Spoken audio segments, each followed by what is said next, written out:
Hello guys, can you hear me?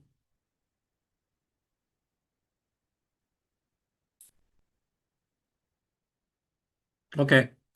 Okay, let's get started. It's 7 o'clock. All right. This is my last review with you, and there will be no more next week. And I see you on Saturday, before 10 a.m. You should reach there. And you are allowed to enter the seminar room. Uh, that is where you will be seated in the various seminar rooms by 9:50. Here's another notes. If you want to be a TA, like your TAs for the next round, you can inform your TAs. Your TA will also make the recommendation to me.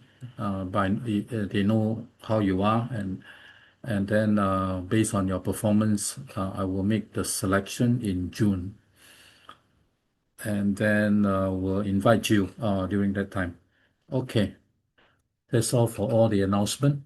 And for today, we are talking about the last review. Last week we had the review on lecture 10. Today will be on lecture 11. And lecture 12, it's on OOP, and 14 and 15 are uh, topics that are related to OOP, because Python itself violates all the three properties of to be the three philosophies of to be OOP, and we needed another example for you to see. Java is a good example. Now, missing from here is lecture 13. Lecture 13, it's pretty much the programming paradigm. This is on dynamic programming and memorizations. This is yet another heavy topic. We will see that in tutorials and recitation when we meet each other in April for the face-to-face tutorial and face-to-face recitation. Okay, so there's no review needed for 13, but for today will be 10. We actually did this last week. That the claim was that you should know all the Python by now. So these are the various things about the Python that you should know. But there's one thing that I want to go through with you today. That is the difference in the map versus the system map, which is given to you by Python versus our own map. In fact, there are many of these things that we open the hook for you to see, but actually they behave a little bit differently. So let's see.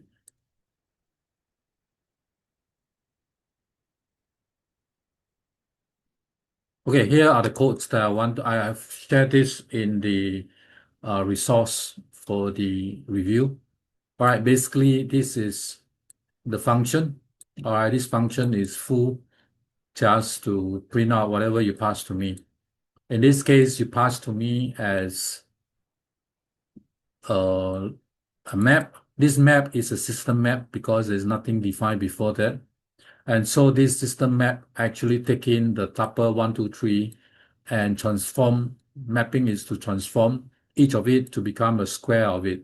So you will get map of 1, 2, 3 to give you 1, 4, 9. So x2 is actually an object and encapsulated within this guy. It's not explicitly 149, but when you ask for it, it will give you 149. Okay, so when you print the first call into here, this is to print out the X, which is the map, then you will get 149. On the other hand, when you call it the second time, all right, this is the first call, you get 149. This is the second call, you get nothing. All right, the first call, you get 149. The second call, you get nothing. End of second call. Okay, and if you want, you can see this in here. You can push it to Python tutor to see it. All right, so this is the map that we talk about. And the first call is here, the second call is here. So let me just finish this call. All right, so I finish this call, I will get 149. When I finish the second call, I get nothing. Okay, basically this map is an iterator. An iterator gives you its content one after another. After giving out all the contents, it actually exhausted and there's nothing left in there. Okay. Likewise, so now you have another one, x2.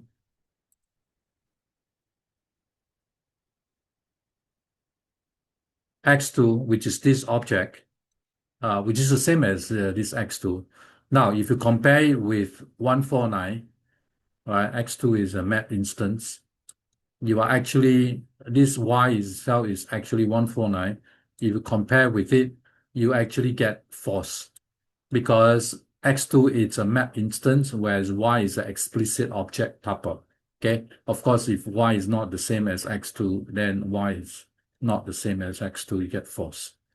On the other hand, here is the map that we have ourselves. This is the definition of a map given by ourselves. Okay, we define this in lecture 8. You can see it in one of the sections. And we define this to serve the same purpose if you are doing it for tuple. But our map is actually less powerful. This system map is very powerful if you take a look at the forum that I posted. All right, this map ourselves is less powerful than this map. Why I differentiate between the two. This is a MAP. This is the system map. This is our defined map. All right, this guy can actually make work with tuple like this and take 1 plus 3 to give 4, take 2 plus 4 to give 6. If you look at this guy, it can't do that. Okay, so we have to be. So our map is less powerful, basically. So this question in here is to ask you to create and sort of like this original map. Okay, but we still cannot be as the same as the original map because this guy is giving you an object. All right, our map is always giving us the answer. In this case, the answer, which is the list 4, 6. We want to create this. So the question to you is, can you make our map to have a similar power to the one given in Python? All right, so this is our own map. All right, for this purpose, I want to illustrate. So if you take this map and use it on the foo, which we saw earlier, all right, you would expect that the 149 come out.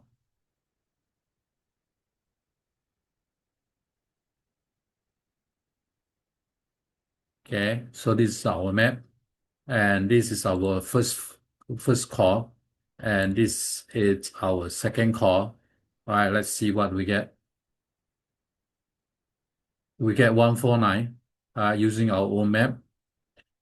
Then, because this is our own map, this is actually giving you tuple, so this tuple is always there. If you run it for the second time, you still get 149. So it's not like the iterator. Our map here is not an iterator. It's just simply a tuple that it works on mapping elements in the tuple one by one.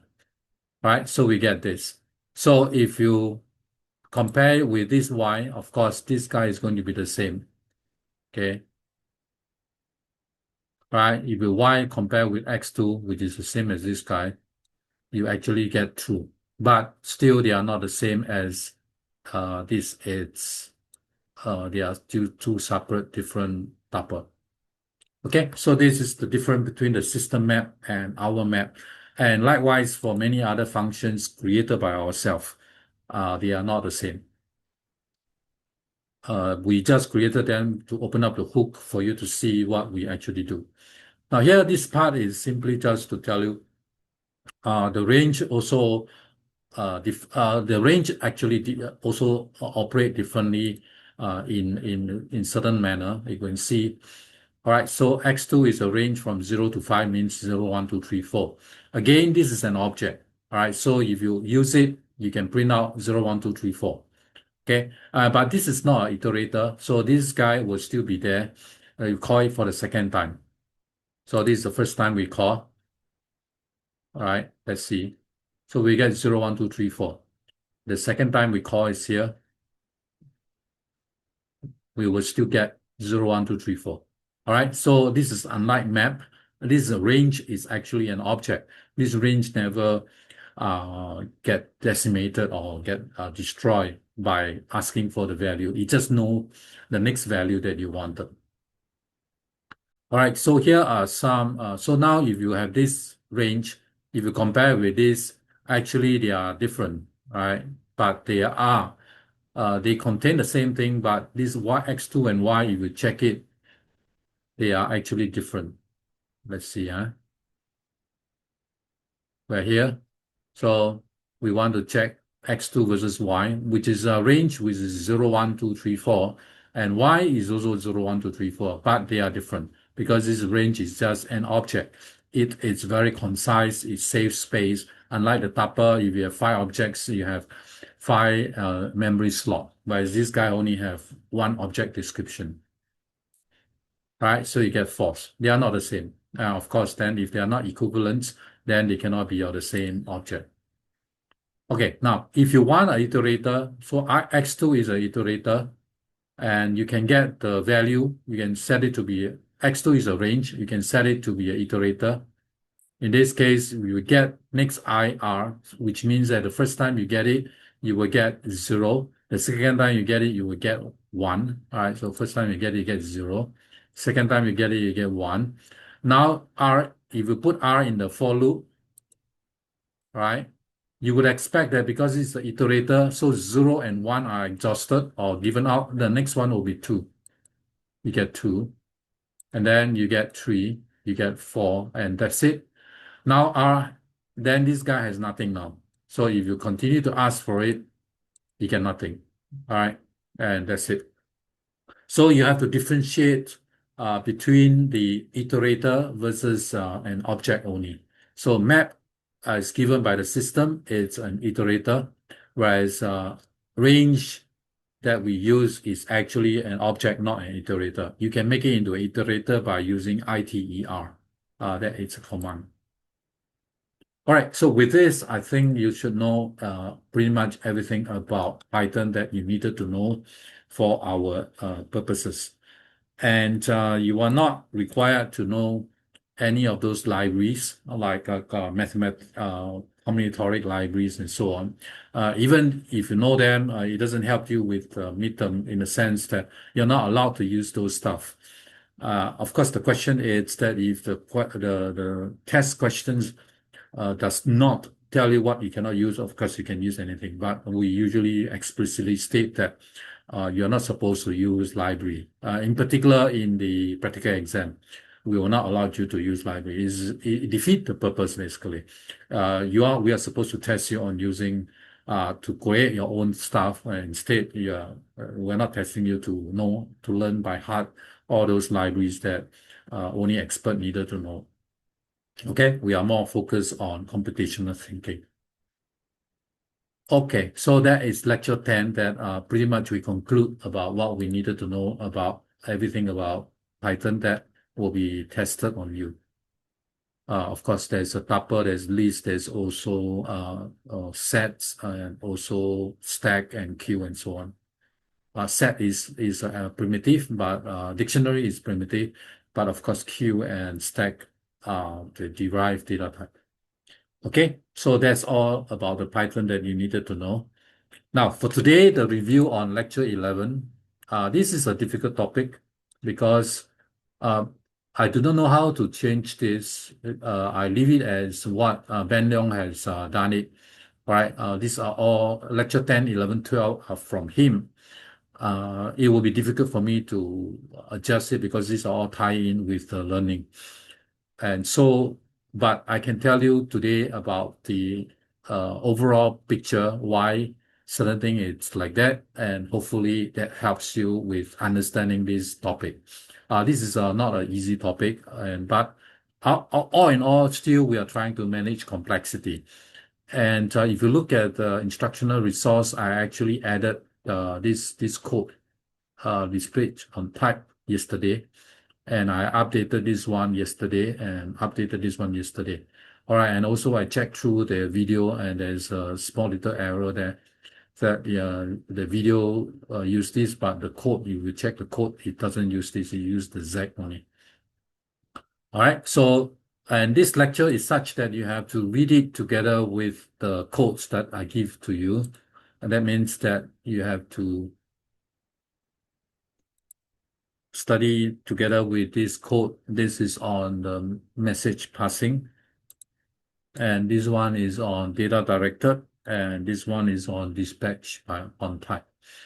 Okay, so let me just give you the high level thing.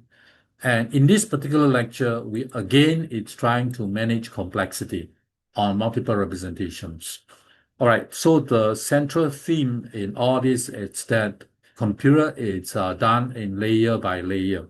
All right, software is layer by layer. In the lowest layer, it's like the operating systems, which take care of all those intricate of things like the bits and bytes, things for you. You don't have to always meddle with those complicated stuff. All right, so you are writing on a higher level.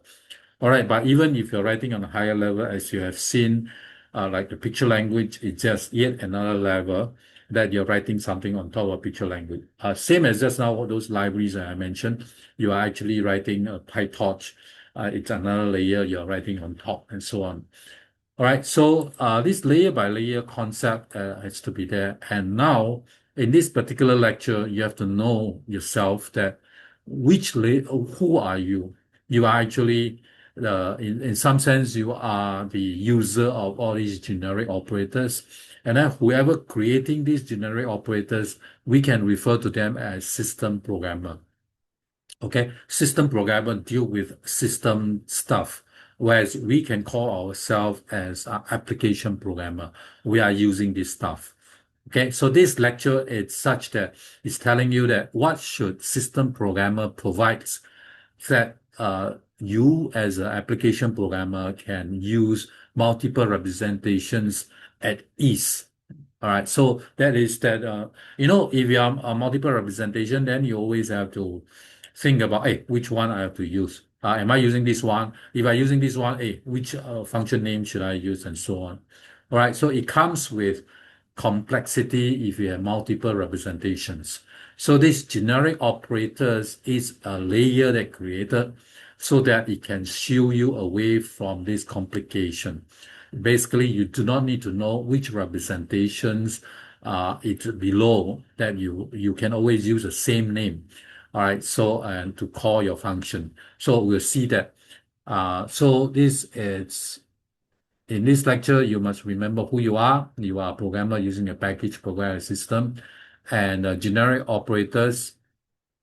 It's like, all right, here this picture. So if you are using this, then when you are using this arithmetic, these are layer by layer, right? So if you are here, if you are using this or using this, then in this case you would have to remember which one you want to use. But on the other hand, if I create or if the system programmer creates this particular layer for you, then this complex arithmetic package will just have to interface here, and you will use whatever is here, and you will leave it to this layer to take care of whether it is rectangular or whether it's polar.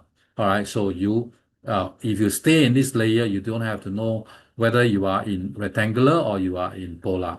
Of course, at certain time, you also still need to know when you create it, you may have to create rectangular or you create polar. But other than that, all the operation you want to add or subtract or divide or multiply and so on, they will all be shield you away from knowing, are you talking about rectangular representations or you're talking about polar representation? Okay, so that is the whole purpose. So let's all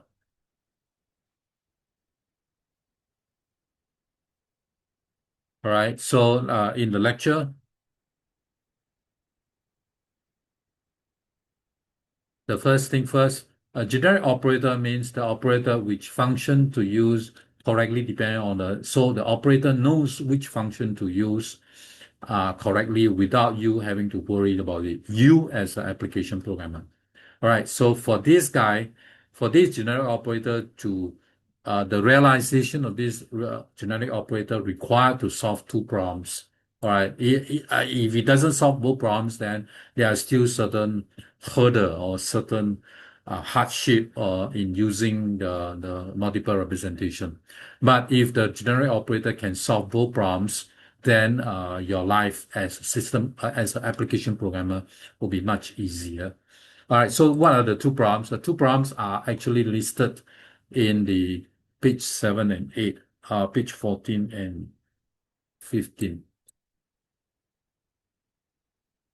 All right, here are the two problems, 14 and 15. First one is that you have to use the correct, the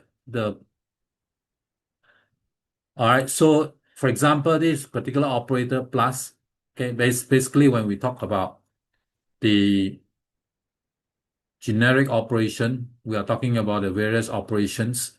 So in this case, the operators, in this case, the example is that there's a plus here and there's a plus here. But you know that the plus in the case of string means concatenation. The case of a plus in numbers means additions. All right. Of course, concatenation, you can also imagine it as an addition. But the fact is that string is just putting the two string together and so on. All right. Same for tuple and so on. So this plus and this plus, semantically, they are different. Semantically different in the sense that when the interpreter, all right, in our case, our Python interpreter, see this plus, you will have to put 10 into the CPU, then put 20, take 20 into the CPU and add them to get 30. On the other hand, when our interpreter see this plus, he has to take the string 1 and then take the string 2, one character at a time, put behind the string 1 to make it into string 1 plus string 2. All right, so you see that this plus and this plus, to the interpreter, they are actually different. All right, it has different actions. All right, that actions are decided by the interpreter. So the interpreter knows which one to act upon the input for the different data types. Different data types means also like different representations of things. All right, so this is then the job of the generic operators to make sense out of it. Why is this important? Because you do not want to write string plus string 2 to mean string s plus string 2 and then the plus with subscript of this thing.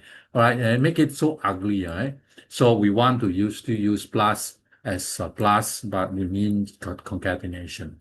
So that is the purpose of this generic operator, to solve this first thing, the name, to know which operator to go to. And the second one is the name.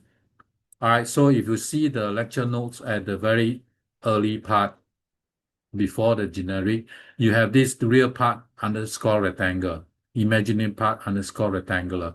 On the other hand, you will see this person's code, you will say real part underscore polar and imaginary part polar. And so if you have two representation, you have two different kind of function names, and the user will have to know which one to use. That will be leceh, right? This will be very cumbersome, all right? So we don't like these kind of things. So hopefully the generic operator can solve the first one, the interpretation of thing correctly.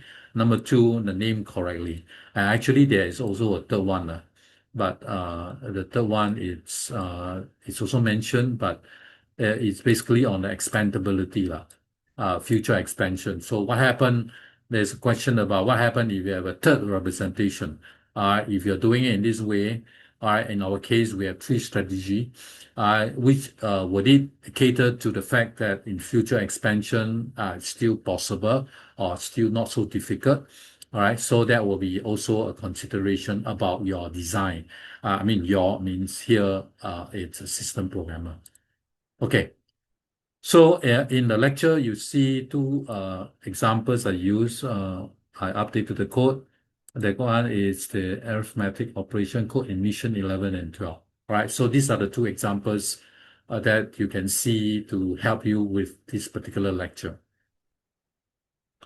Okay, knowing that these are the kind of issue to address by operators, generic operators, here are the three strategy that we have in the order of the not so intuitive stuff. All right, the first strategy is that we dispatch on type. All right, there will be lots of if statements. So let's take a look at the code. So the code looks like this. So basically, the strategy here is that you dispatch on type. So how do you know the type? You know the type, for example, in here, if I run it, okay, I have defined ZZ1, WW1, ZZ2, WW2.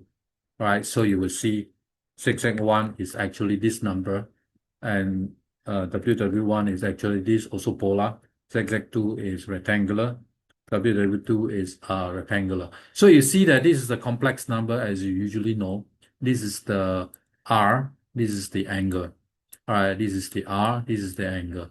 And this is the X, this is the Y for rectangular representation. So you see that besides these numbers, these two numbers, there is a tag to it. The tag here is polar, means this is the polar. The tag here is rectangular, means this is rectangular.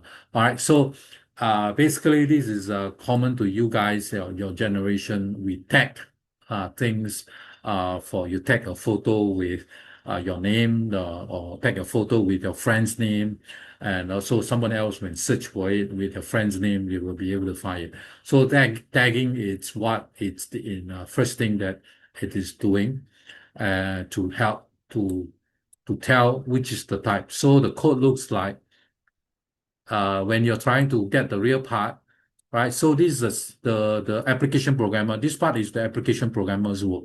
Okay. As an application programmer, if I want to know the angle, I just put angle the thing. I don't care whether this angle is on the rectangular or this angle is on a polar or on a rectangular, right? There I use the same function angle. I use the same function magnitude. Okay. Regardless of whether it's rectangular or polar. All right. Why I can do that? Because I have this generic operator. They are all here. Okay. This generic operator here allows me to just simply call real part, imaginary part, magnitude, and angle. Before this line, actually, before here, all these are done by system programmer, and here are done by you. Okay. Here are what you do. Except for this add function is also in the system programmer. So maybe I can move this guy up to the front, to the back, to the top, which means here. Okay. I only give an example of addition. You can do other like subtraction and so on. All right. Below are done by application programmer ourselves. Okay. All right, so we don't care because the generic operator has been created for us. And inside here, we have to use if it's rectangular, we do this. Else it's polar, we do this. So this guy actually allow us to get rid of, I mean, if you look at yourself here, you are oblivious to, you don't care basically what is representation, except that you actually need to make it first. Okay, you make it first. In making, you need to make a difference. But other than that, when you use it, there's no more difference. Okay. So this is the first strategy. The first strategy is to do tagging, and then the generic operator is done for you like this, which each has if statement to help you to sort out the thing. All right. So, but as you see, this thing it looks okay here. But now, if you look at this, if you have a third representation come in, oh alamak, no, you have no choice. You have to go in here and put in another else if again. All right. You must come in here and put an else if the is whatever method z, then you do return real part of the XXX type z. All right, this is pretty ugly, right? Because each time you have a new type come in, you have to do this new one. So it's pretty cumbersome. And also you see that there is also still the name is polar. You have to call it real part polar. You have to call it imaginary part polar. you have to call the rectangular, imaginary part rectangular, real part rectangular, and so on. Right, still this one is still a little bit cumbersome, and this is strategy number one. But it does help to get rid of, help us to avoid, at least it solved the first problem, huh? The second problem about name is not solved completely, and the future expansion is pretty bad, Okay, that is what first strategy is about. Now, the second strategy, it's Ben Leong has taken the opportunity to introduce dictionary, which is the correct data structure to use for this illustration. So it's called data-directed programming. All right, what it means is that, let me call up the slide. All right, so it means that you now you can put the operation you want and the type you want into a table. Okay, so into a table so that if you are polar, then you have to call this. You want the real part, you call this function. You're rectangular, you call this function. You still notice that this actually are the same name, right? Same name, same name, but actually they are same name but different functions. Okay, so let me show you. So this is data directed. If I run it, okay. So in here, this version looks better than when I showed it yesterday. This version show me the function in the table. So the real part has the rectangular with this function, and then the polar has this function. Okay, so actually the polar, this function is called real part, but the location and this function also called real part. They are different. Okay, so this is 59E2, this is 6160. Same for imaginary part, and also the rectangular is this function, the polar is this function, and so on. So basically, this table, this guy, it's a real part at some place, a real part at some other place. This one is imaginary part at some place and imaginary part in some other place, and so on. So this is the whole table created because of dictionary. Then when you as a user, when you do this, whatever polar representation, you make polar, this part has to be different. After that, you want the angle, you just call angle, you want this one, you just call, and so on. So this zigzag one, you see that it's actually polar, the tagging is still there. You cannot run away from the tagging. So the tagging is the same as the first method, just that it improve upon the name. It doesn't need you to call different names. So if you look at the package by this one on the polar, it's called magnitude, it's called angle, it's called real part, it's called imaginary part, it's called this. It's the same. It's called the real part, imaginary part, magnitude, angle. All right, make from okay. All right, it has both. This one is here and this one is here. Okay, so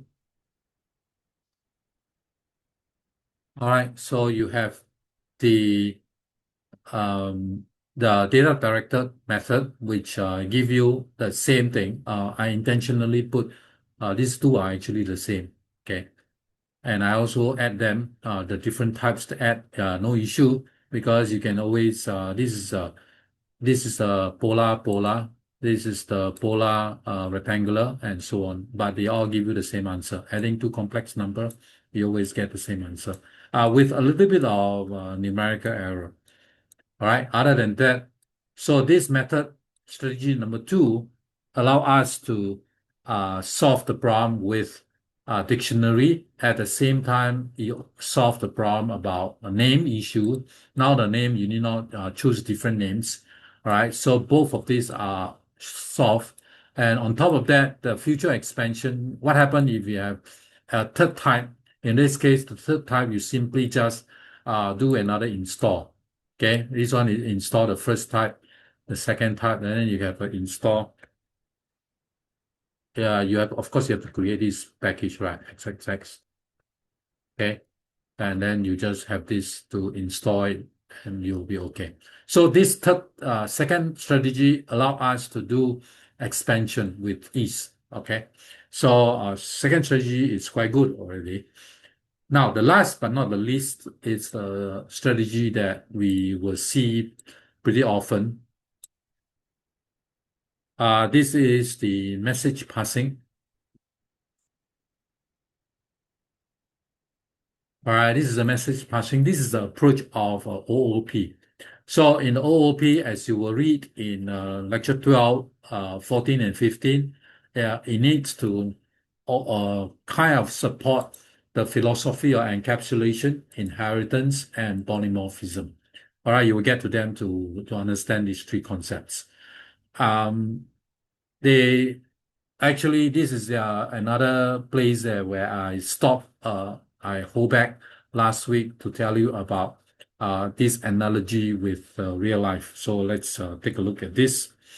Let's take a look at this message passing code first before I tell you the analogy. The message passing code looks like this.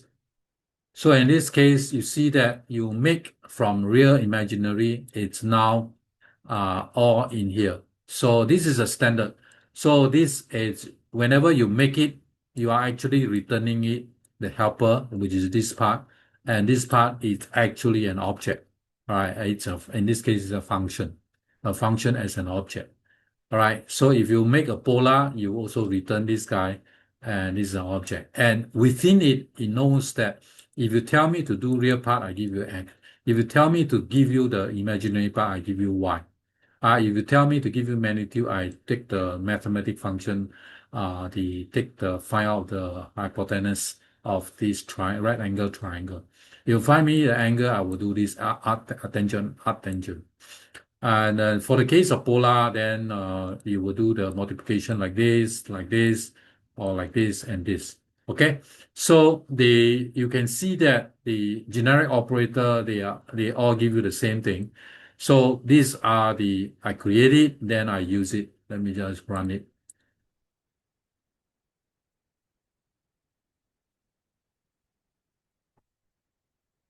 All right, so when I create it, I don't get explicitly, but I get a function. Okay, I create it, I get a function. And then this function is such that it is an object now. So if I ask for it, meaning that when I ask for the angle, what does it do?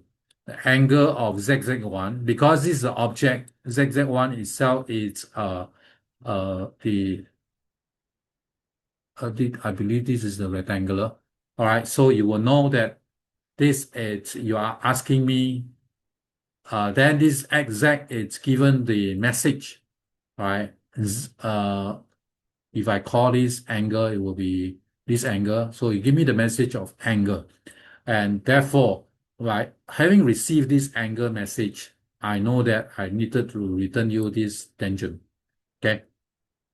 All right. So this is how, so let's try it. So ZZ is, so now I cannot tell who is who. Oh yeah, so ZZ1 is from real and imaginary. The WZ1 is magnitude and angle. So ZZ2 is real and imaginary. So this ZZ is actually rectangular. WW are actually polar. So we can testify to this ZZ1. If you go into the rectangular, the angle is here. So okay, so we'll see. Let's run this again. All right, I say that ZZ1 is rectangular, okay? So ZZ1. So if I want to ask the angle, I get ask angle ZZ1. I should get the print message here, okay? So it knows it doesn't it doesn't come to here, right? So the property is embraced within the object. This is object-oriented programming. And when you want to know about angle, the message, this function is such that this object is given this message, and this message given to him, and he knows that he is a rectangular, he will just run the rectangular to give you this function value. Okay, so this is message passing, and this message passing is such that you are doing a lot of communication with each other or with yourself. In this case, what you saw is with yourself. All right, because the message angle is sent to yourself. All right, so I wanted to just quickly run through these analogies that I talked about last week, that I go on to it. All right, so this lecture 12, 14, and 15 is on our OOP. So here is the analogies of OOP to our real life. Our real life here is very vividly, if you're taking this class CS1010X, you, me, and TAs are all the people involved in this class. All right, so you as an object, me as an object, your TA as an object. This object is under the class called people. All right, and other objects include the video content, the missions, the side quest, the recitation, and so on. Okay, we are all put together in this class, and we talk. Right, we talk. It means you, me, and we also deal with all the PPT, all the video, and so on. We talk, and our objective here is to learn computational thinking. All right. So this is our, after we talk, after we test you, I test you, your TA mark your assignments and so on. You are supposed to learn computational thinking. Now, how does this got to do with object-oriented programming?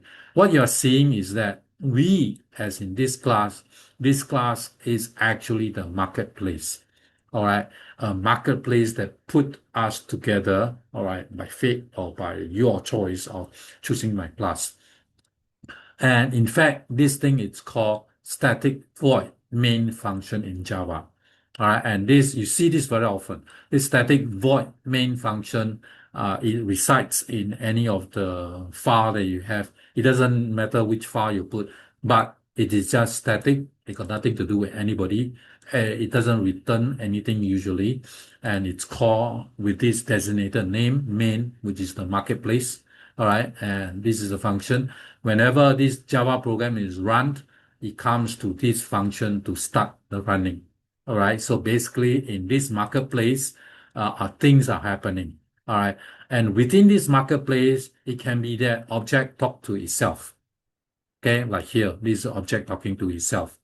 Object talk to other object of this class. For example, when you add two complex number together, you are talking to another object.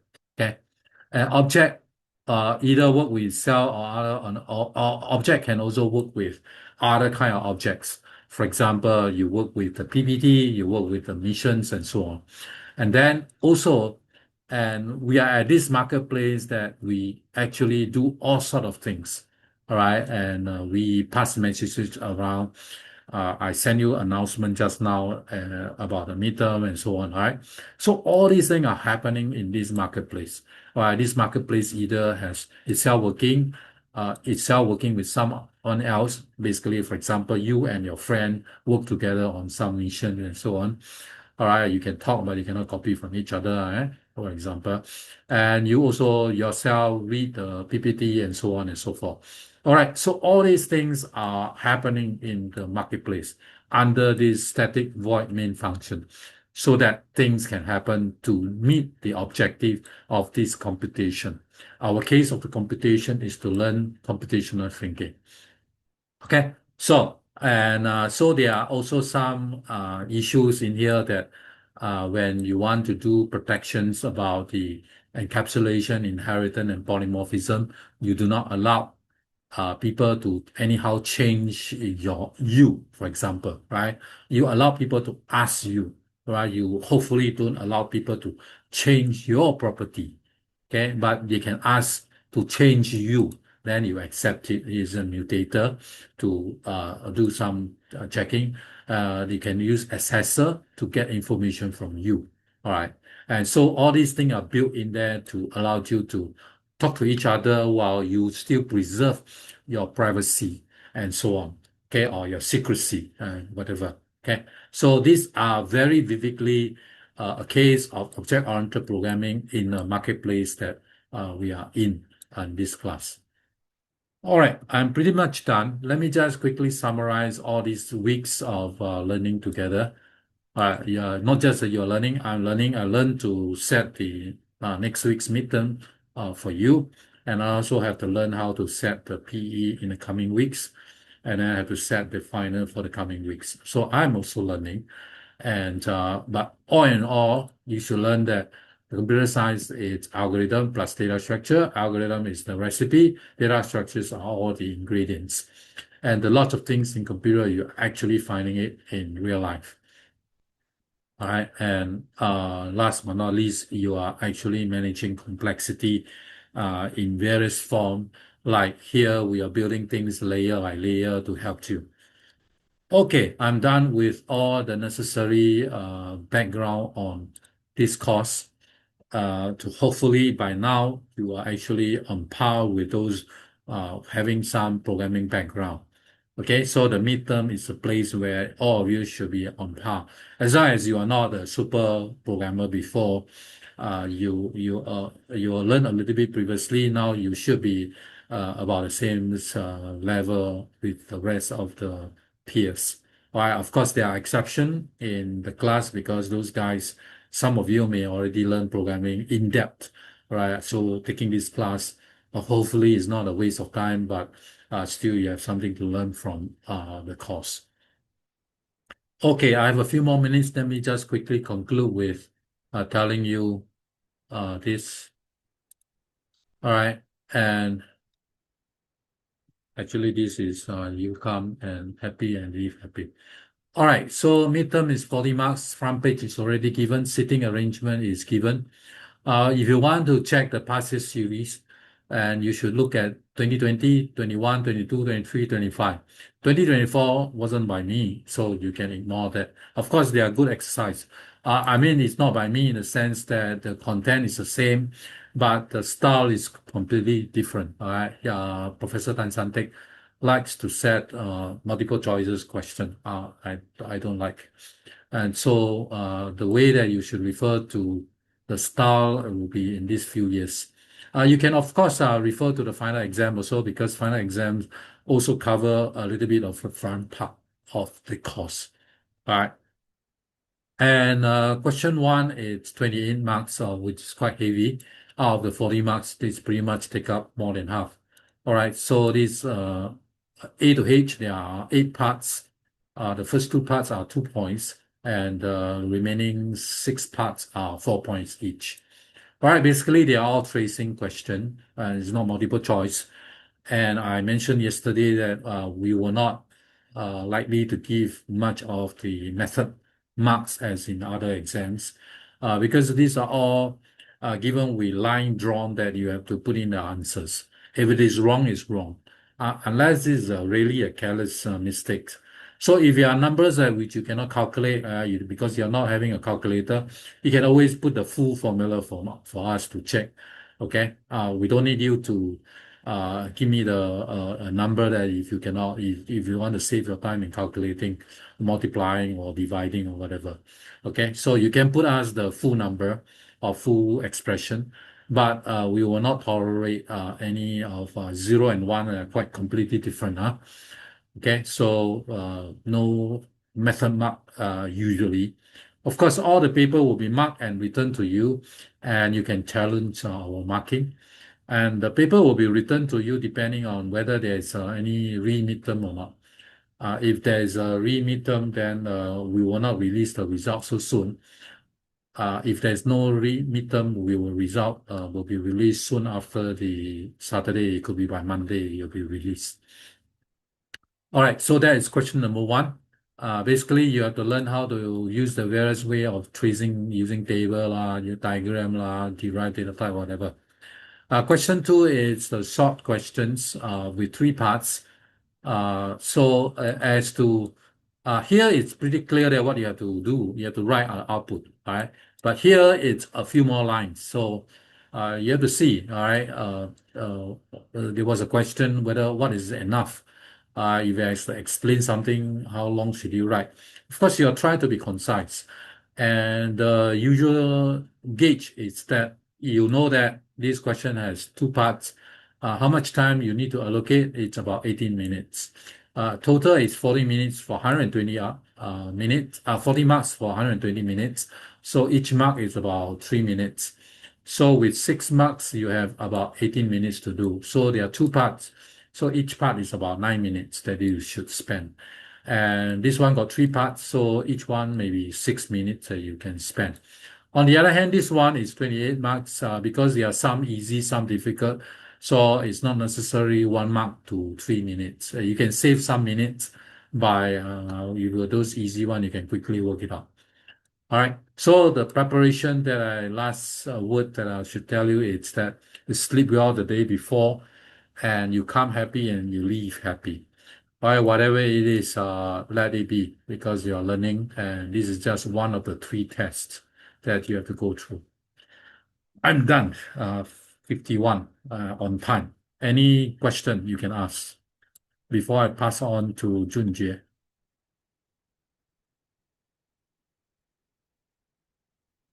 Any? You can type it out if you don't want to shout out.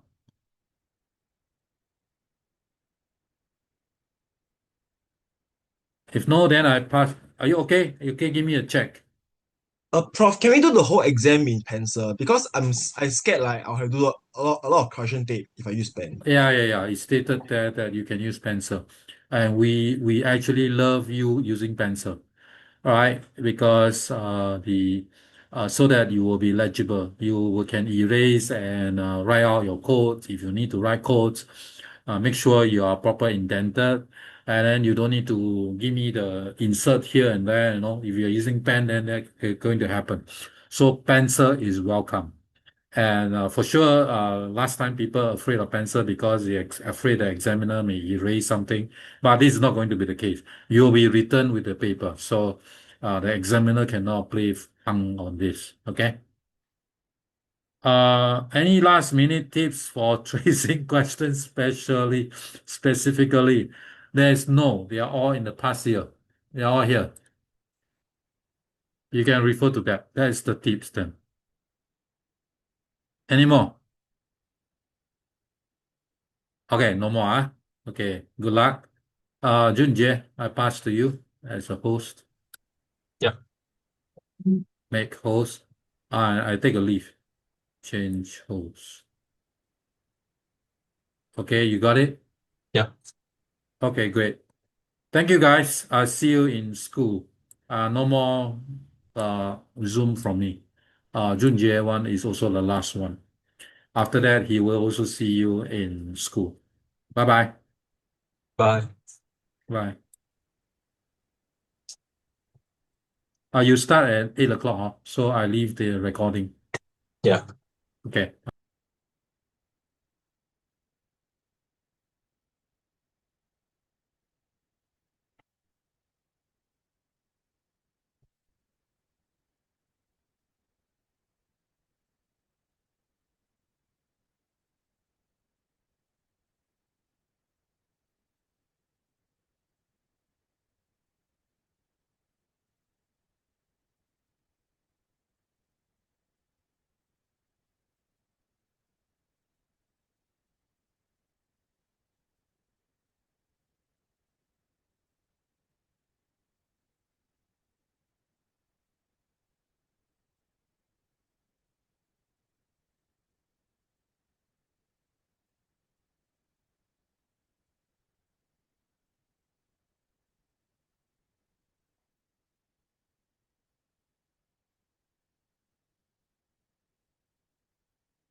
Alright, hi everybody. I'll start the tutorial at 8 p.m. but look at the PDF for the tutorial. Okay, so most of you guys, I assume you all don't actually read the PDF when you all do the tutorial. So some questions that require drawing won't show up on cosmology. So you should read the PDFs for each tutorial. And for question one, we actually have a question testing drawing of box and pointer diagram. So if you haven't done this question, please try. You can see what kind of box and pointer diagrams Prof expects in the lesson plan, but I'll go through the answers later. But I hope all of you will try drawing the box and pointer diagrams for question one. I'll go through them first. And when you draw them, like prepare the photos so you can send in the chat when we go through it later.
Alright, hello everybody, welcome to tutorial 5. It's on working with sequences. Okay.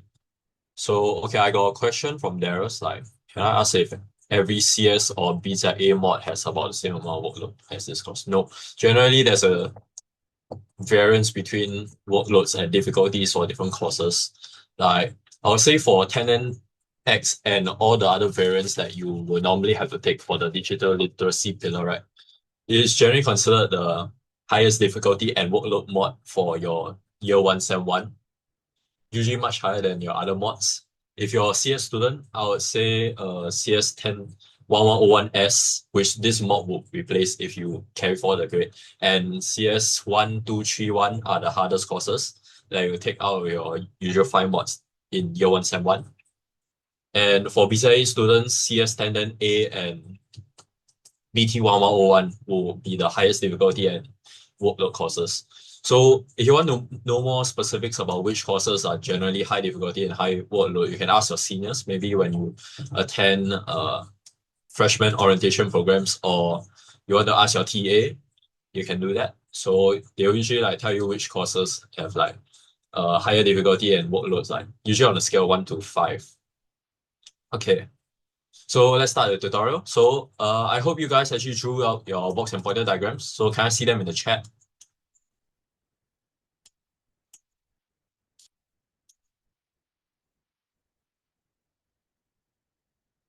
So box and pointer diagrams are something that can actually and have came out in midterms and finals papers. So you must know how to draw them for different scenarios. Like if you're given a data structure made of like tuples or lists, or when you implement ADTs, you are expected to be able to draw box and pointer diagrams representing them. So can I see any of you guys did the question and I want to see whether your box and pointer diagrams are correct?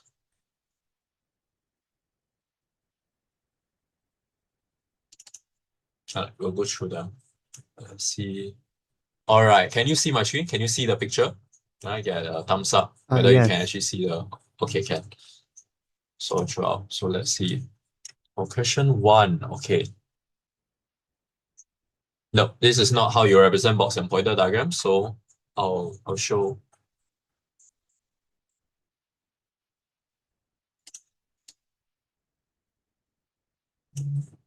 All right, for question 1, let's say they give the name to a tuple. I just put it as tup1. So tup1 will point to the actual tuple. So look at this and you count out how many elements are there in a parent tuple. Okay, I think this may actually represent the tuple in one way, but it's not the way we actually used to draw out box and pointer diagram. So I'll show you how they should be drawn. So first, look at how many elements there are in the outermost layer. So basically, if you run len on this tuple, you're gonna get 3, right? Because there's 3 elements. So you must draw a box with 3 elements. So this is 3 spaces. Now we have to indicate what is inside each of those spaces. Okay, so look at the first element, which is this one. It is a tuple with how many elements? 1, 2, 3. So this will point to another box with 3 spaces. Look, the first 2 things are integers, so we point them out. 2. And over here, this is a tuple. So we must point this out to a box. So this is a 1 length tuple. Inside it is 3. I'll look at the second element, which is over here. Notice it is a tuple with 2 elements. So draw a tuple. And it has 2 elements, 4 and 5.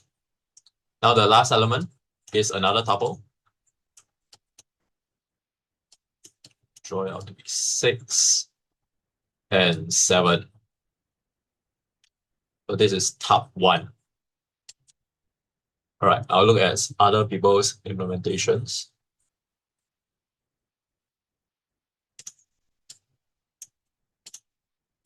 All right, you can take down the answer for question 1. Here. Let's look at Cohen Lim's answer for question 2. See, question 2 is 1, 2. Oh, by the way, I have an extra question for you guys. If you all are like watching along and you already done the other questions, you can try this one. So, box and border diagrams will likely come out if there's a ADT question. So, if there's an ADT question that asks you to implement an ADT, let's say a product ADT, which keeps track of the name of the product and the price, and a cart ADT, which keeps track of the name of the cart and a list of products. So usually this will be a full-on question where you're asked to implement a whole ADT, including functions that, let's say, return the total price of all the items in the cart, return the total number of items in the cart, add a product to the cart, or minus or delete a product from the cart. So we are not going to implement the whole ADT. We are just going to do one question, which is to draw the box and pointer diagram representing my cart over here. So you can try that in the meantime while I go through other questions. Okay. So let's look at Cohen's example for part 2. Okay, question 2 is over here. Part B. Part B is over here. So let's say the tuple is named B to a variable B. Right, so first look at how many elements are there in the outermost layer. It's 2 because there's one integer 1 and another tuple. So it is correct. This first layer is correct. Now look into the second element, which is a tuple with 3 elements. So this is correct. Yes, correct. And notice that Cohen correctly represented the innermost tuple over here. It is 4. It's a 1-element tuple with 4 inside. So this is correct. So this whole thing is correct.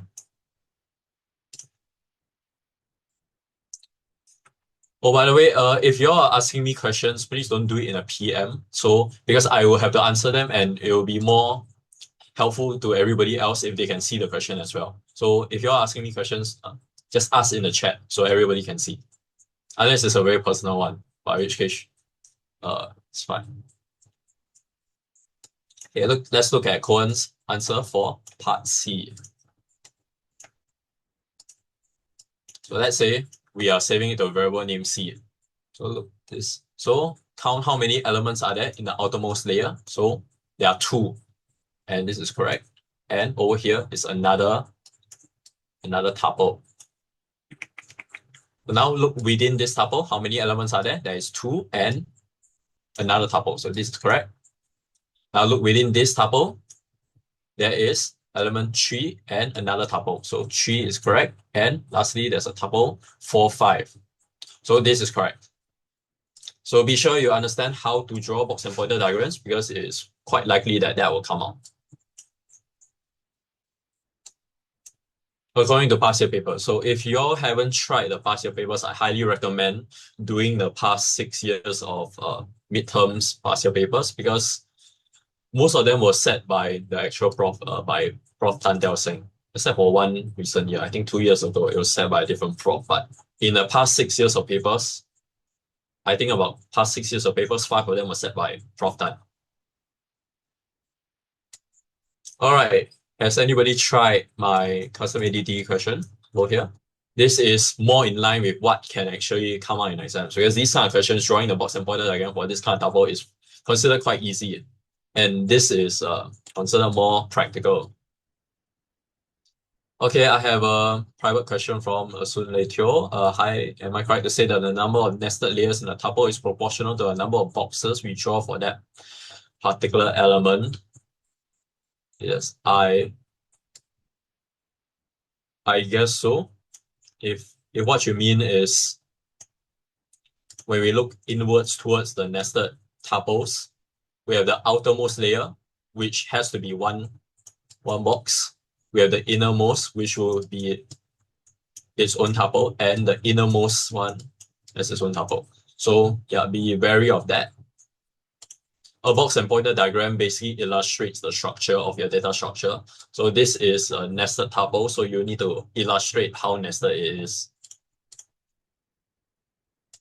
Now, okay, so nobody has tried this question yet, so I'll just illustrate how to draw this. Oh. Okay, nice. Darius has tried. Okay, let's look at Darius's solution. So, okay, so it's actually drawn box and pointer diagrams for every product, which is good. So let's see. For milk, milk, notice that the ADD has been saved to a variable named milk, so pointing it to this tuple is correct. Milk is correct. And he represented strings with quotation marks, which is correct. Now, variable names are not in quotation marks. It points to the variable, and the card is changed as card. And it points to a list. So this is a list with three elements.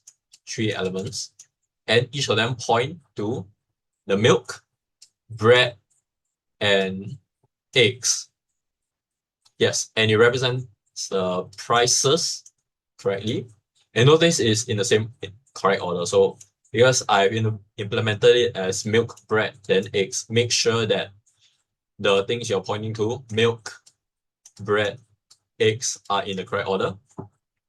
And also another thing to be wary of is I've seen some other students actually draw box and pointers like this. So like, let's say they draw the thing. And they don't actually represent they don't represent the directions of the arrow. So this would be marked wrong. You must show the directions of the arrows, because like when we have stuff like nested tuples, like who is to say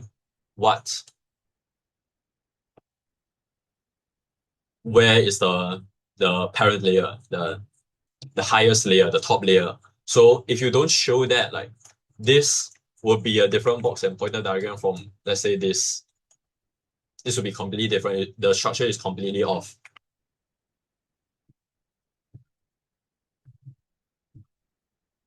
So yeah, this is correct.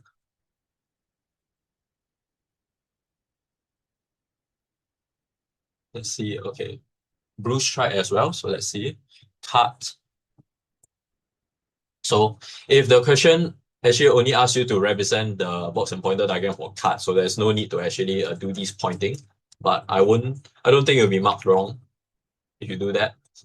Because if the question asks you to draw specifically the box and pointer diagram for cut, you need to make sure you at least have this. So this you points outwards into the string is correct. Points, and over here we got milk, bread, and eggs. Yes, correct. So this is unnecessary. Unless the question specifically asks for the box and pointer diagrams or everything that was displayed here. But yes, this will be marked correct.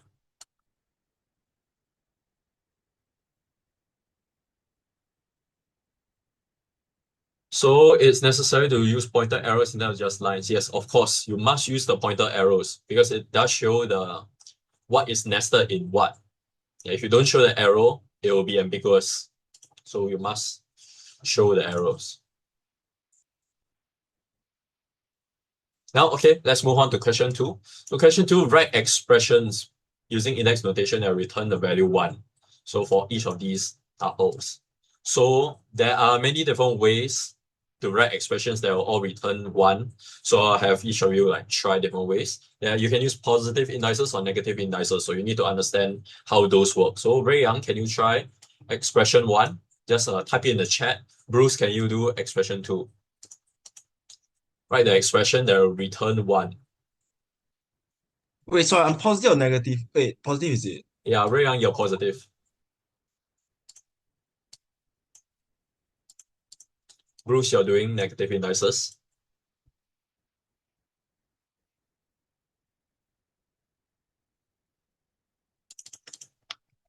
Right, Ray Young's answer is correct, yes. Because you look at this is a tuple, count how many elements there are in the top layer. So 1, 2, 3, 4. So you want to index into the last tuple, the fourth element of the parent layer, the top layer. So to get that, you index with 3, because remember, in Python, we use 0 indexing. That means indices start from 0. So 0, 1, 2, 3. We want to index into this. So tup 3 will actually return this tuple. So within this tuple, we need to get 1. So we have to use the index 1 to return this element. Now let's look at Bruce's solution. Expression 2 using negative indices. So yes, this also returns 1. So negative 1 returns the last element in the parent layer, the topmost layer of the tuple. And negative 1 gets the last element within that tuple. So you get 1 also. All right. So can Ray Chen Su try expression 1 using positive indices to retrieve 1, and can 验清 1 try expression 2 using negative indices for part B. Which question is this?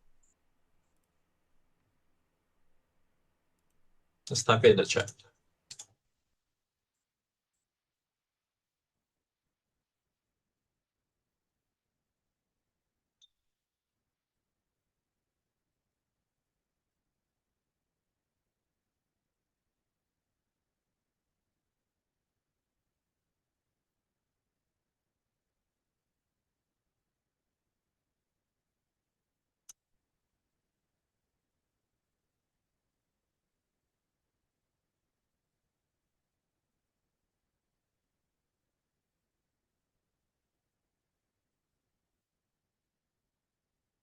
All right.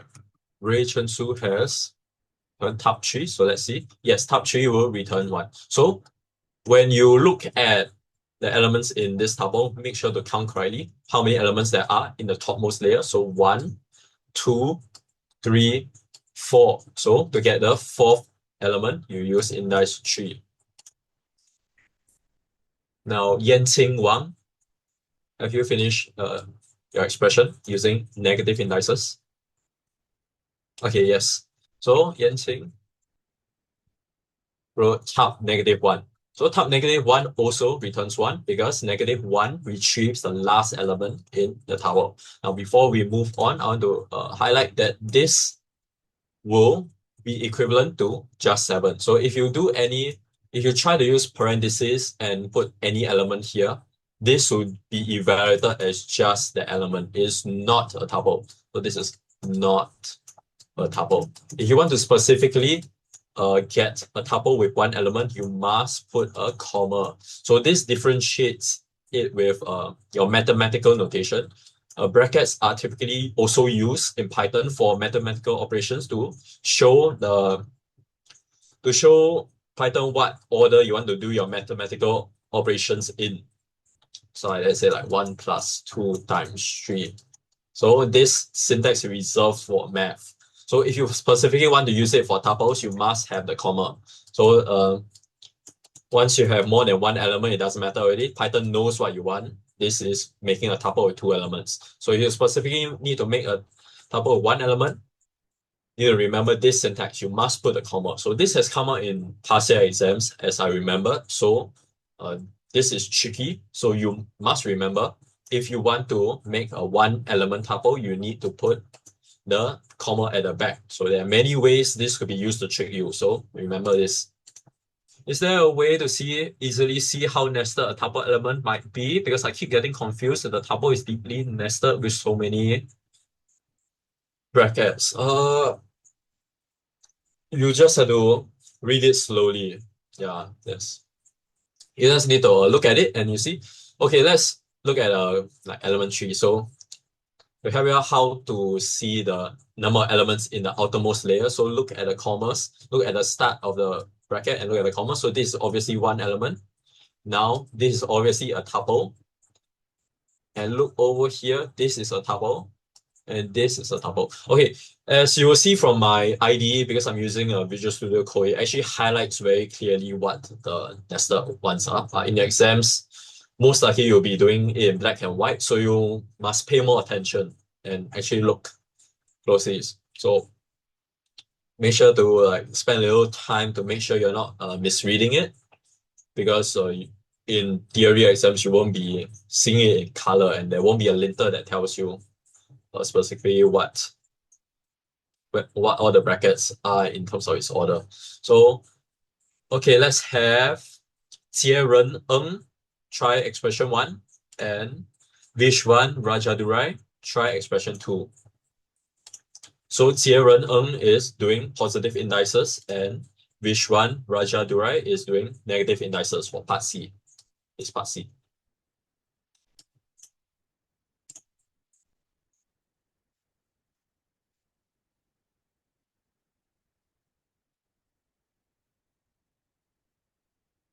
Okay. Which one? Okay, notice that which one you actually return just a -1 for the expression, so we should actually put -1. So these kind of things will be looked out for in exam. So don't lose marks for something like this. So tab -1, let's see. No, tab -1 actually returns this tuple. So I think you got confused over here. Okay, see. Because look at what the elements are in the outermost layer, the topmost layer. So the last element is actually another tuple. So you have to further index within it. So notice, look in this tuple, how many elements are there? There is 1 and there's 2. The second element is another tuple. So you have to index -1 to get into this tuple. Okay, I'll use another color. And notice that this is another tuple. So to get the last element, you have to index it again, -1. Now you notice that what you get after that is another tuple. 1 like this. This is a tuple with 1 element. So to get 1 exactly and not a tuple with 1 inside it, you have to indice that. So if you use negative indices, you can use -1 to get the last element, which is the only element. And what you should have written is tab -1, -1, -1. And that will return 1. Okay, Jiren Ng has written this for the positive solution. So let's see.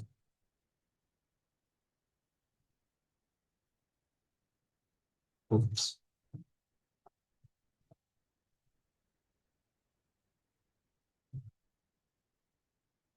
Yes, that is correct. So let's take a deeper look. Okay, so look at how many elements there are in the outermost layer. 1, 2, 3, 4. We want to get the 4th element. So 3 is correct to get this last one. Now look within it. There are 2 elements within this tuple. So you use index of 1 to get this. Now you notice that is another tuple. So you need to get the second element. So you use index 1 again. And notice this is a tuple, right? So to get it, you use index 0 to get the first element inside that 1 element tuple. Yep. Okay, lastly, for part D, can I have Dipan and Minjun Leong Ng? So Dipan, you're doing positive indices, and Minjun Leong Ng, you're doing negative indices.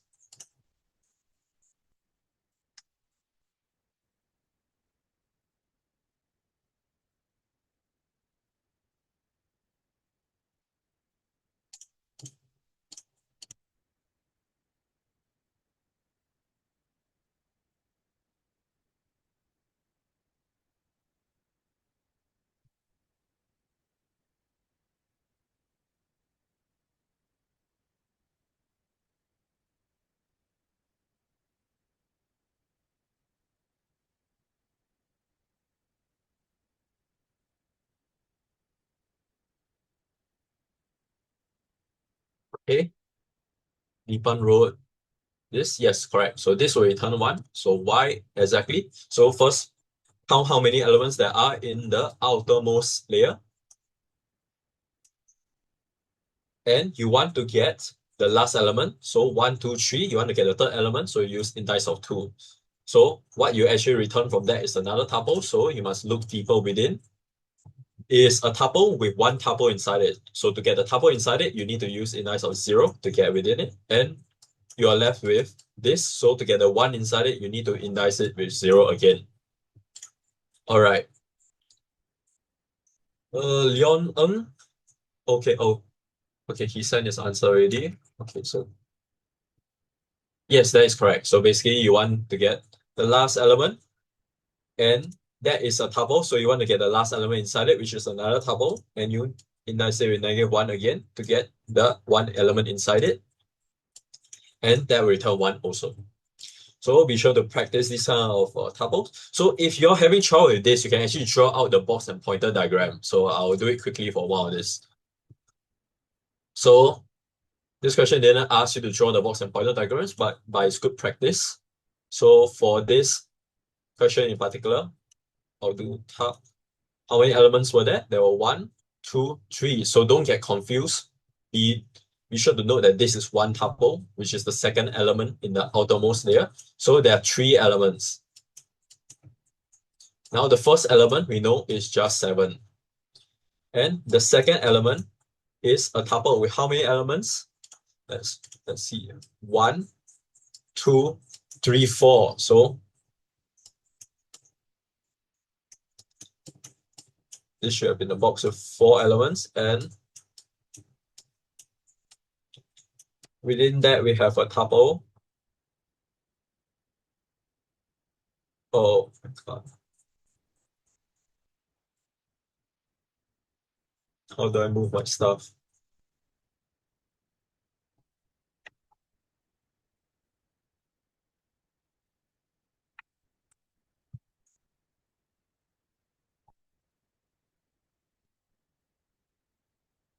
Okay, nice.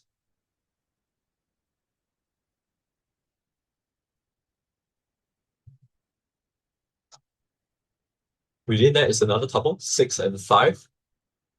And the second element is a tuple. So note that there is a comma over here. So within that is a tuple with 4 inside it. Last 2 are just simple integers. And lastly, we have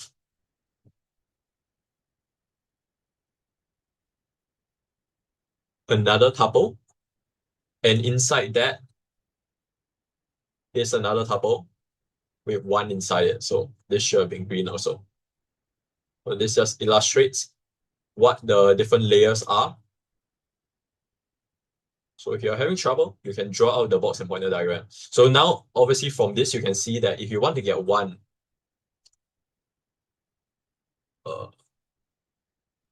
1 is over here. So you can either index it by getting the last element here, last element here, last element here, and this is how you get this. Or you want to get, or if you want to do it using positive indices, you can get it using 2 to get the third element, 0 to get the 1 element, and 0 to get the first element. Yeah.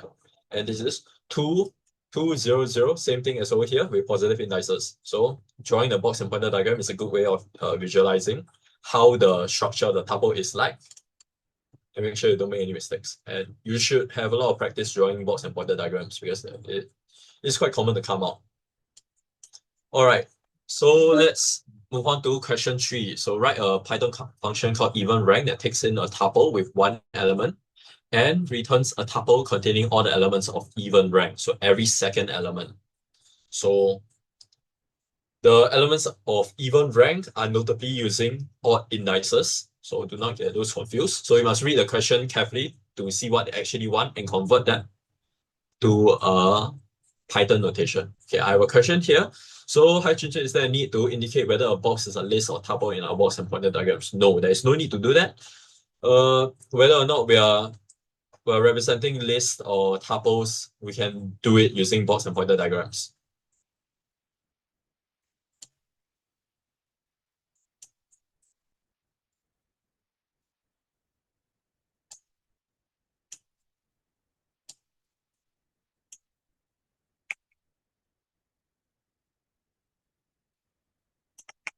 Right, can I see more of you guys' answers? I want to see like iterative solutions, recursive solutions.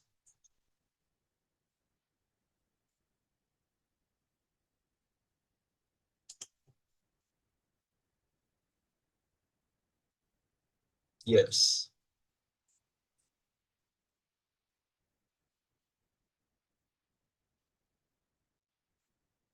Anybody has a recursive solution?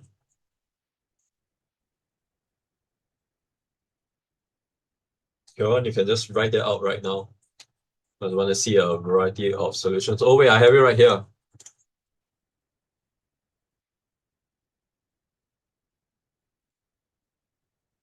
Forgot to delete that. Okay, Darius has a slicing solution. Okay, to go through it one by one. So let's start with the iterative solution. Okay, let's have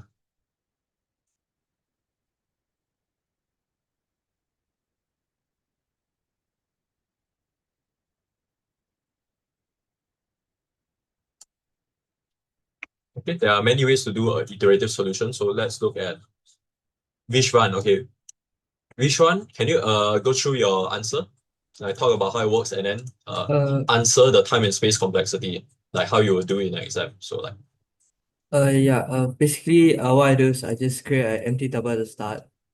Then, basically, I add whatever that's in tuple, but the step is by two. So I start from, cause since I only need the even one, I start from one instead of zero. So it starts already from the second element in tuple.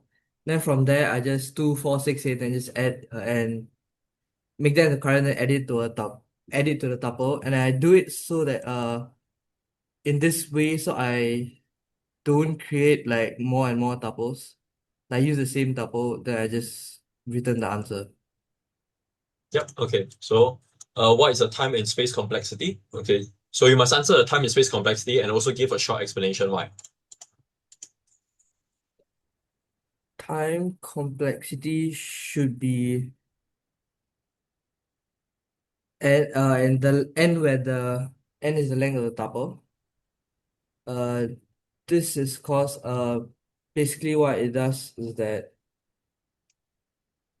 uh the for loop goes through tuple from the start to the end by the step of two, which is so, and then it adds it to the answer, which is should be O1. And so multiplying that the two time complexities give us ON, and so time complexity is ON. And space complexity is hmm, space complexity is equal to ON over 2, which is also equal to ON, since the length of answer will be equal to the all the evenly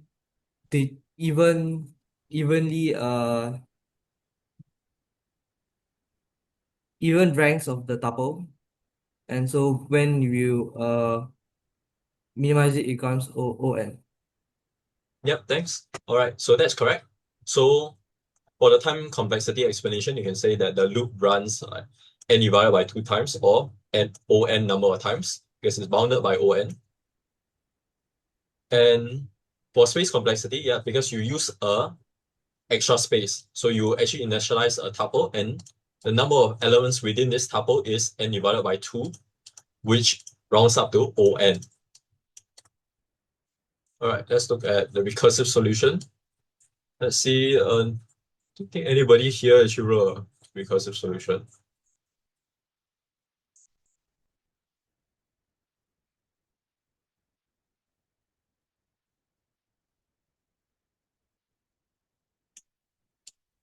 All right, so nobody here actually wrote a recursive solution. I actually left this from the previous tutorial. So I'll just go through how this works. So base case, if the length of the tuple is less than 2, which is basically 0 or 1, return an empty tuple. So even if the input tuple had only one element, the even ranked element should be empty. So that we should return an empty tuple. Otherwise, we'll do a recursive step where we use tuple concatenation to take the element at index 1 from the tuple and concatenate it with recursive call to a tuple where we slice off the third element onwards, a tuple which contains the third element and everything to the right, and continue calling even rank.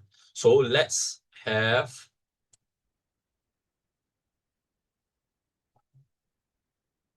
Jonas. Can Jonas try explaining the time and space complexity of this solution? Keep in mind what time is taken by the different steps.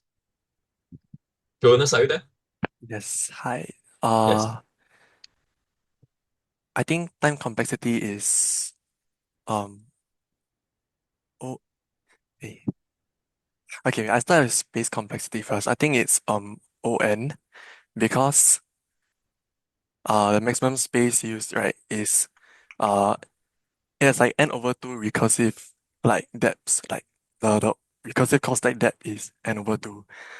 Then once it reaches the base case, then it will just close up on itself. So the maximum number of default operations is the O bracket n over 2, which is equals to ON.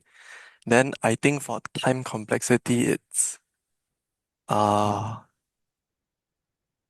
n squared because because it has to do it's the call on it's call on itself recursively first, and every time it calls on itself, it has to generate the so-called new tuple with the new range. Then that will take n time, like something like that. Yeah. All right. Okay, what was your answers again for time and space complexity? N squared n.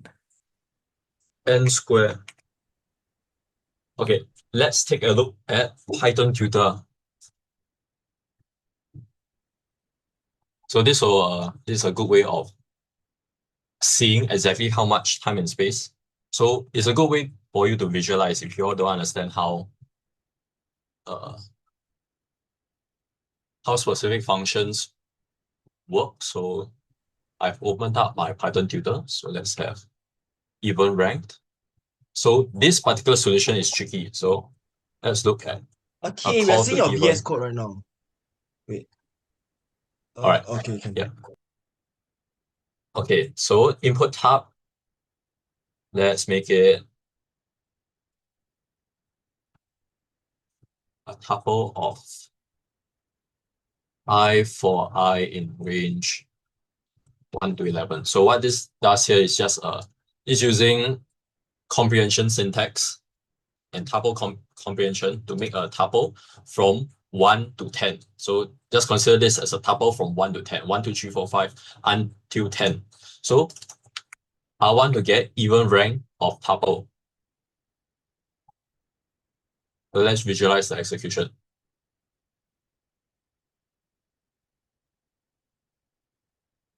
All right.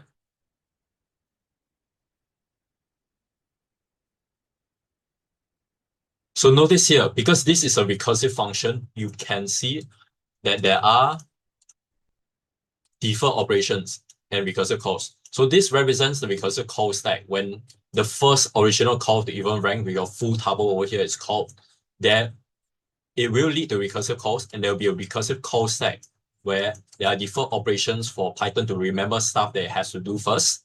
And notice, look at how many tuples that it's making. So where are all these tuples actually coming from? What are all these subtuples? So look over here. This particular step is tuple slicing. And what, as you should know, tuple slicing creates a whole new tuple. So these are new tuples that take up extra space. You know that within this entire call stack, this is all has to be stored within memory. And everything has to be evaluated until we get a final return value before all these can collapse on itself. So this is what we call the maximum size of the recursive call stack. So how many defer operations are there? There are 1, 2, 3, 4, 5, which is equivalent to n divided by 2 defer operations, right? The maximum recursive call stack in terms of number of calls to even rank is n divided by 2, which rounds up to O(n). But look at the space taken up by the subtuples that you're making. How many subtuples are there? There are n divided by 2 subtuples of what length? So the maximum length is O(n) because it's the input. So it's bounded by O(n).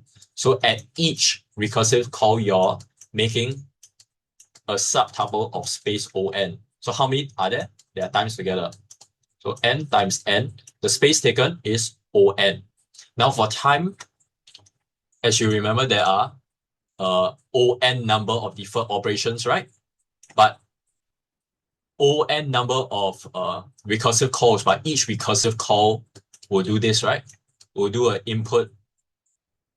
You need to calculate the input to each recursive call, which requires string slicing. I mean tuple slicing. And tuple slicing takes O(n) time, where n is the input to a tuple. And even though the tuple shrinks in size every recursive call, you know that it is bounded by O(n). So at each recursive call, you are performing a tuple slicing which takes O(n). So n times n is O(n) squared. So yeah, this one is tricky. Time and space. Time and space is n squared.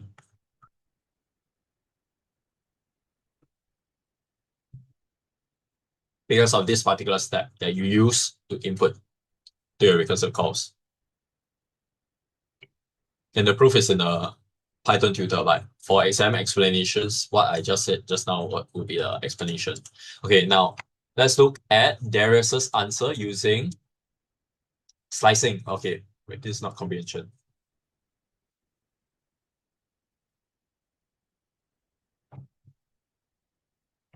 Okay, Darius, can you explain how your solution works? And then talk Hello? about the time and space. Hi. Hello. Hi. So for me, I felt it was the most intuitive way to do it. Because I remember that for slicing, there's the start, stop, and step parameters, right? So for my step parameter, I just put it at 2.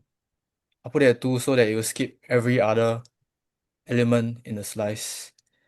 And then I immediately started it at the first even element. Yep. Yep. Okay, so what is the time? I think the time would be dependent on the length of the slice. So it should be n/2 on time. Yeah. And space? Uh Space, I'm not so sure. Is Right, it okay. O1? No, it's on because notice that slicing will create a new tuple. So this is not editing the input tuple. Obviously, it's not editing because tuples are immutable. But even if this were to be an input list, slicing will create a new list. And for here, with tuples, slicing will create a new tuple. So because it's a new tuple and not the input tuple, you're using extra space. And that extra space is equivalent to n divided by 2, which is on. Yeah. So this iterative solution is on and on. Okay, let me go back to up with this question. So Bruce actually correctly point out that the time complexity of this particular iterative solution is actually on squared. Okay, I missed it out because, so note that the loop does run on times, but over here we have a step that actually takes on time. So tuple concatenation. So tuple concatenation actually does take on time. Okay, technically it takes on plus m time, where n is the length of the left tuple and m is the length of the other tuple, but current is a constant, or is a constant size tuple. It's always one element. So it's like that. So it's like m plus 1, which simplifies to on. So remember, for your tuple operations or string operations or list operations, if you use concatenation, you're creating a new thing. So this is the same for list. So even if you had something like list 1 plus list 2, this creates a new list. So you do not edit list 1, you do not edit list 2, you're creating a new list. So that will take on plus m time. But over here, note that current is constant. So this step takes on time. So on and on step run on times. Overall is on squared. Overall time is on squared. Okay, thanks for pointing that out. Oops. Okay, I'll just go through it roughly again. Okay, so the loop runs on times. The loop runs on times. Remember that tuple concatenation is on plus m, but over here current is a tuple with only one element, so it's n plus 1 equals to on time. So this step in particular takes on time. The loop runs on number of times, so n times n equals to time complexity of on squared. Yeah, and a tuple will Python will free up the space. So because you are only keeping track of one tuple, right? So this will keep overriding that tuple. So you're not going to use the space many, many times. This can be illustrated in Python tutor. So the space that Python uses will be at most on for the biggest size that this tuple will ever be. And time complexity, the loop runs on times, and this step takes on time. All right. Okay, we can move on to question 4. Write a function called odd even sums that takes in a tuple of numbers as its only argument and returns a tuple of 2 elements. So the first is the sum of all odd rank numbers, and the second element is the sum of all even rank numbers. We can actually use the function that you wrote in the previous question as a helper function.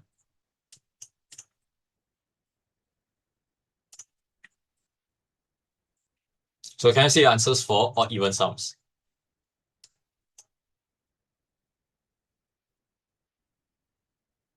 There are many ways to do this question. Now we can look at an iterative solution. I hope you all came up with a solution using accumulate. Okay.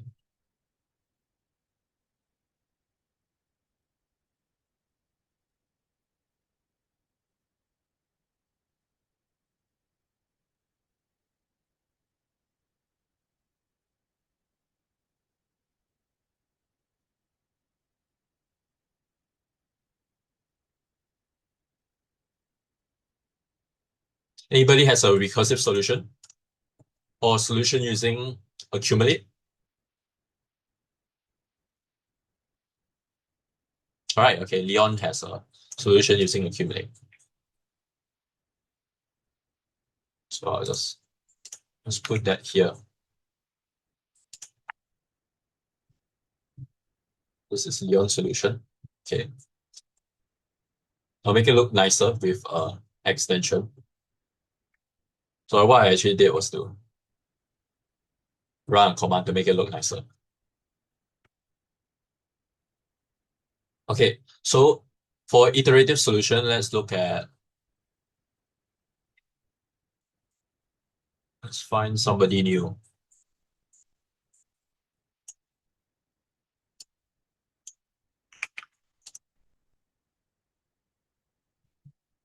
Okay, let's look at Oliver.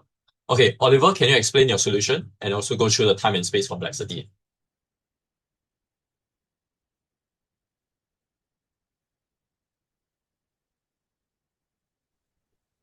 Okay, so essentially it's just an iteration through the entire tuple. So I'm looking at the indexes of every single element within the tuple. So if the index is an even number, I'll just add it. Yeah, if the index is, let me see, yeah, if the index is an, did I mess up something? Yeah, wait. Yeah, so if the index is a odd number, I'll just add it into the odd sum, and otherwise I'll just add it into an even sum, and at the end I'll just present the answer, the output as written as a tuple. Yeah. All right. Yeah. Okay, for time and space complexity. For space complexity, I'm looking at ON. Okay, why? Because the combined length of both the odd and even sum is equal to the length of the input tuple. Yeah.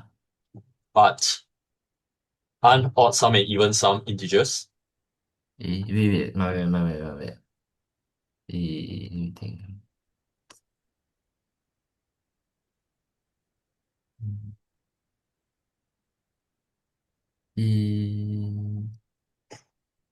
Okay.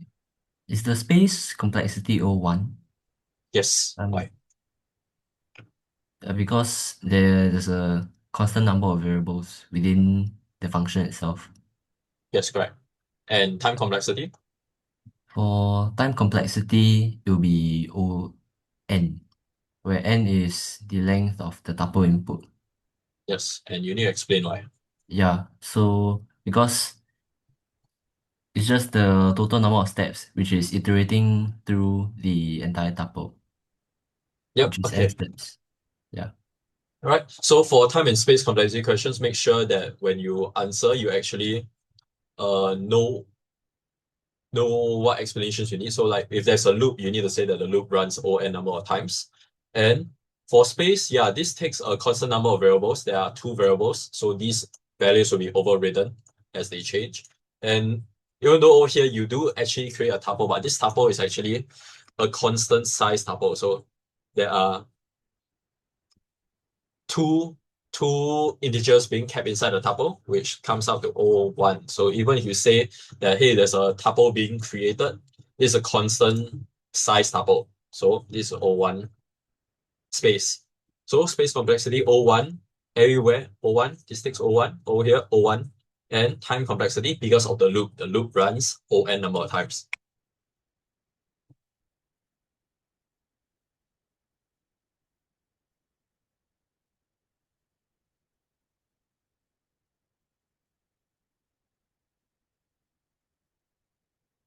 Right, Jieren has a solution using slicing. Okay, Jieren, can you explain your solution?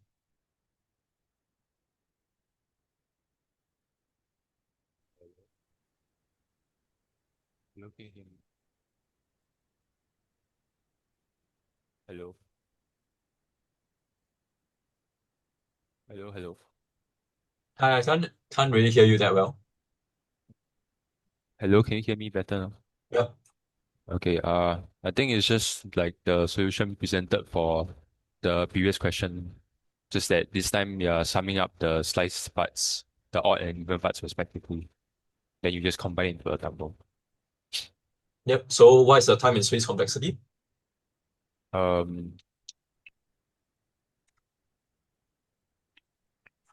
think for the time, since you're having to uh you're creating two new tuples from the two separate slices. So um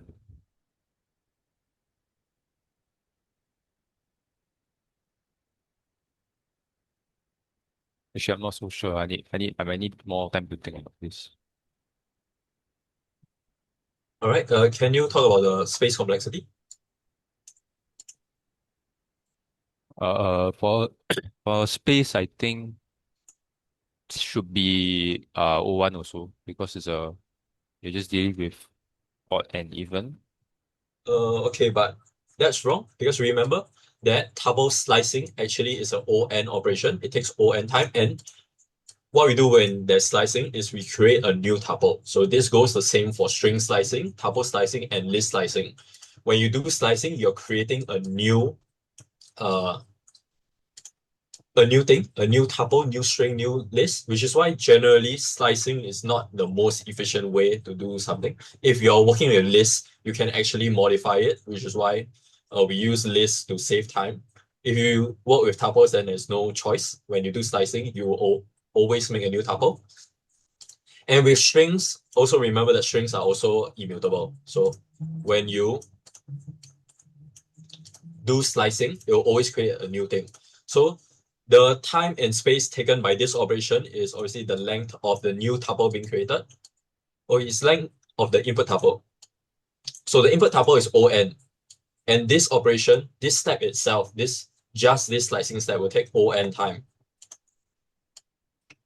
You should also note that the sum function also takes ON time, but note that look at the order in which Python will evaluate this particular step. So this particular step, odd part, we have a variable, we are setting it to the value of this expression. But first, Python will look inwards and evaluate this expression once. This expression will take ON time. Afterwards, it will evaluate the sum function, which will look at the whole tuple, iterate through it, which will take ON time. But it does it sequentially. So, which is why it will do a ON step, then another ON step for the sum. Same thing over here. This takes ON. And to sum that up, it will take ON. So it's ON, ON, ON, and ON. So it's like 4N, not ON squared. So don't get that confused because Python will run those steps sequentially. So 4N basically evaluates to ON. So this step takes ON time. This step takes ON time because everything runs sequentially. The overall time complexity is ON. So remember the explanation about slicing. Slicing is always an ON operation, where n is the length of the input data structure.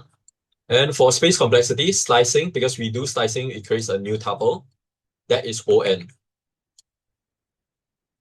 And even though we do it twice, it's simplified to ON. And same thing goes for here, because we are making a tuple, but it's a constant size tuple. This is a O1 instead. O1 in terms of size. So it simplifies down to ON. So notice all the different ways there are like different time complexities, different space complexity. When it comes out in exams, generally all these will be accepted unless the exam specifically asks you to come up with the most efficient solution or comes out with a specific time complexity solution or use a specific process. All of these will be accepted. Sometimes the exam question will ask you to specifically write iterative solution. Sometimes it will ask you to specifically write a recursive solution. Either ways, you must be able to understand how to derive the time and space complexities for the different solutions. So there is no saying that I only like to write iterative solutions. I just want to study my iterative solutions. No, you must look at all the different ways, which is why we go through this tutorial and look at everybody's different answers. So lastly, we have a way using accumulate. Yeah, this is Leon's answer. Okay, so Leon, can you explain your solution? Okay, so I just have a iterative even rank and odd rank. So even rank just basically takes up all the numbers at the even index and put it in a tuple. Then odd just does take out all the elements at the odd index and then put it in the tuple. And then I make use of the accumulate function. So for the first element, which is the first, which is to take all the odd ranked elements, I basically use accumulate, which basically makes use of like it basically adds them together by taking the first element of the odd rank tuple and then constantly adding it up, and then do it the same for the even rank elements as well, and then that's how you get the final tuple. Yep, thanks. Okay. And if you want to be nitpicky, a good way to improve this is to use descriptive names for your variables. So even though you wrote first element and second element, like we can see that it is the first element and second element. That doesn't really add that much information. So when we are like maintaining our code in the future, updating it, or other people are looking at your code, it's better to use more descriptive names that actually say what the variable contains. So odd sum and even sum, and not just the position in which you write your code. So this will be a good way to improve it, especially in the future where you develop large programs and work alongside other developers. You should take note of good coding principles, which you can learn in your free time or in future courses. So since we're running out of time, we need to jump to the last question. Okay, question 5. Anybody wants to present your solution? I'll actually show a demonstration from my slides. But let's just see how you all answer the question. Can you see your answers? So this is the original Tower of Hanoi code given in the lecture. Now this is actually considered a rather tough question. It's a complicated question.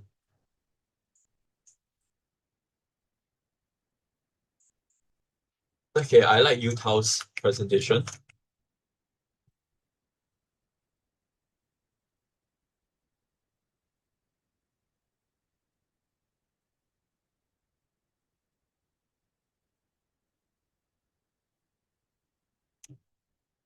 All right. Anybody would like to try explaining the question?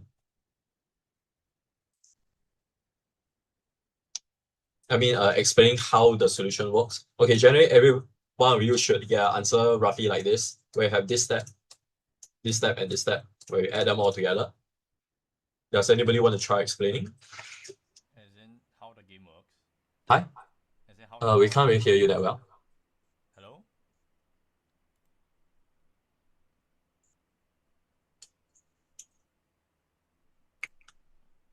Hi, are you still speaking? Hello,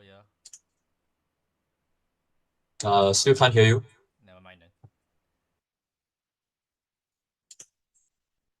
Anybody else wants to try? I'll give it a try. All right. Okay, let's see. I'll find Bruce's solution. Okay, so this is Bruce's solution. All right. Okay, so first we define the base case. So it will be when there's only one disk left at the one disk left at the source pack. So we want to move from source to the destination. So we just move the disk accordingly, which is this move with using the tuple. So for the recursive step, we will use wishful thinking for it to move. So first, what we want, if let's say we want to move this n, we need to move the Tower of Hanoi states, we need to move all the disks on top first before we can move this n. So we will use wishful thinking. We will move all the top n-1 disks. We'll move it to the auxiliary pole. Then we can finally move our n disk from the source to the destination. And then lastly, since all our n-1 disks are currently in the auxiliary pole, we will then use wishful thinking again to move all the n-1 disks to the destination pole. Then, yeah. All right, thanks. So yeah, this is a rough explanation on how the solution actually works. I'll show you a visualization. My slides. If you want to see an actual visualization of how the solution works, you can find one on YouTube. I'll show you my slides for explanation. I'm getting it.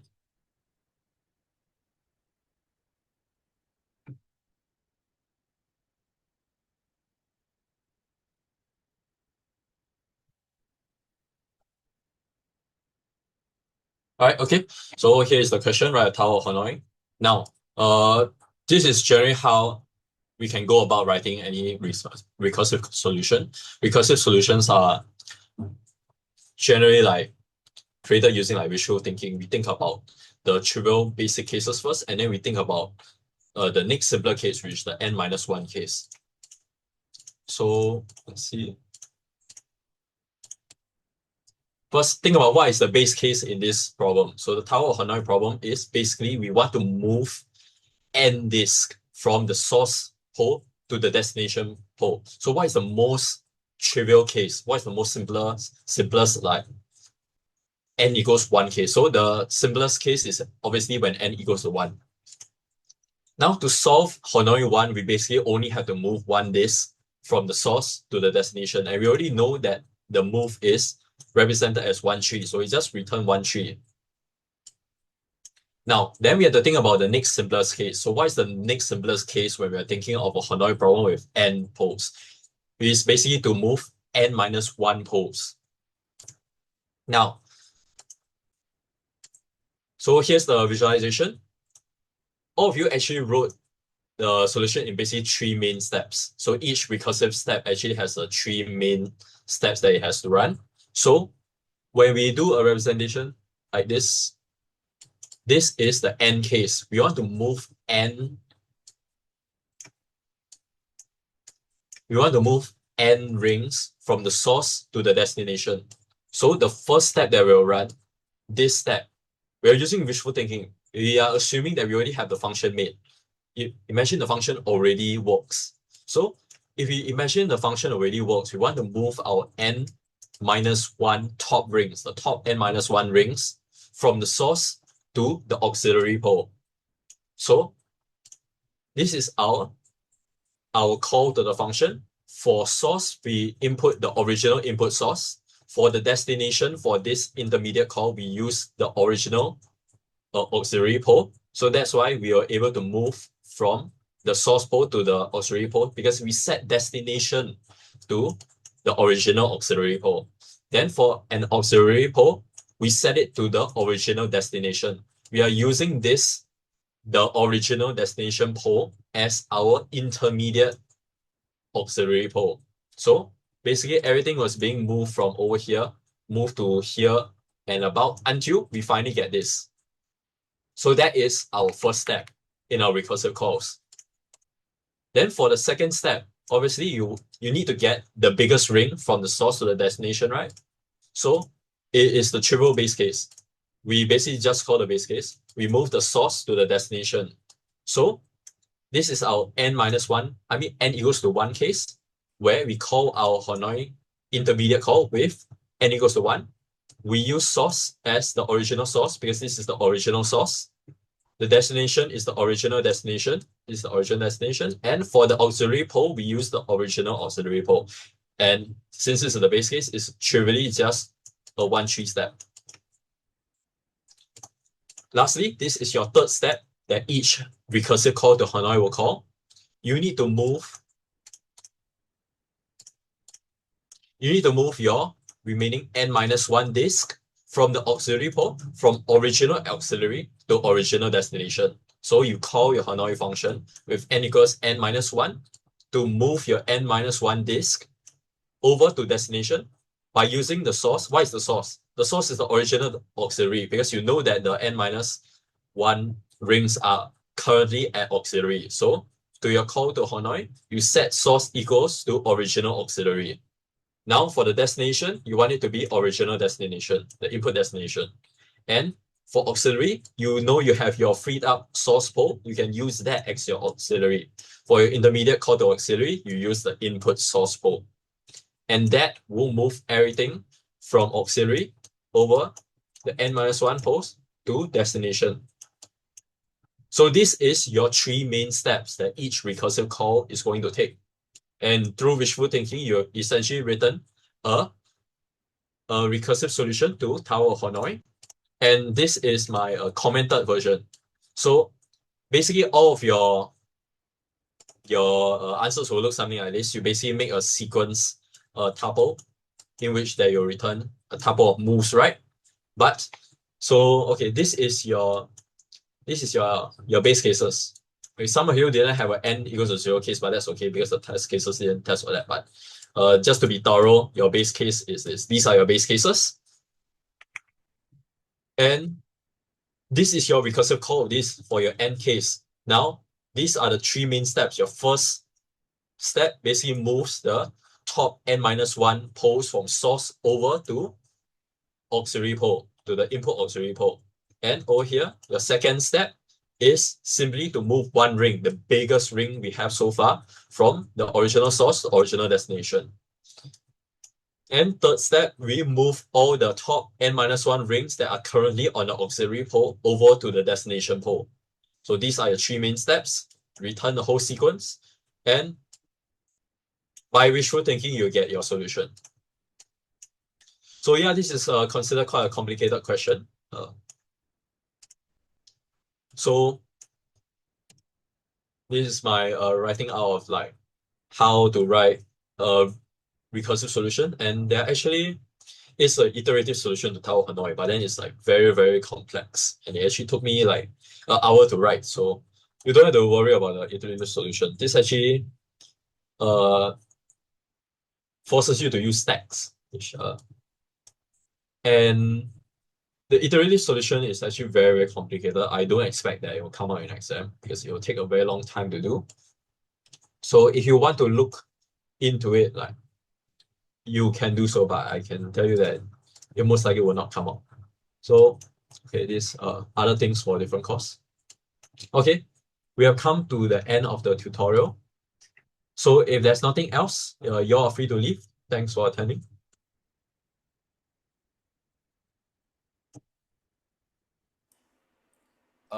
Is my mic working?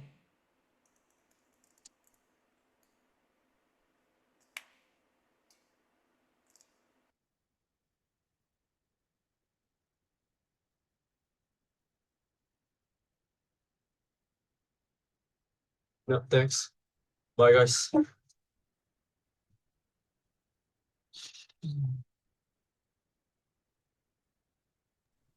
Actually, I have a question on a midterm paper. Yeah. Is it okay if I share with you? Do you have the question? Like the Yeah, I example? can say it now. Okay, as long as it doesn't take too long. Give me a sec. All right. Okay. For other questions, other than the forums, is there any other way to reach out to the TAs when you have questions? Okay, you can either contact your own TA, which they should have reached out to you via email. So you can email them, or if you're able to contact them other way, you should be able to contact them because like they're there for you to ask questions. So you don't have to worry about them not answering your question. They must answer your questions. So then,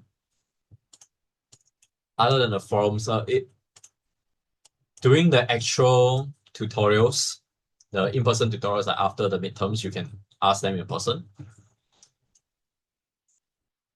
Okay, Yeah, I but you sent the can email question. them also. Okay, for the midterms, if the answer is a float like 36, will we get wrong if we put 36?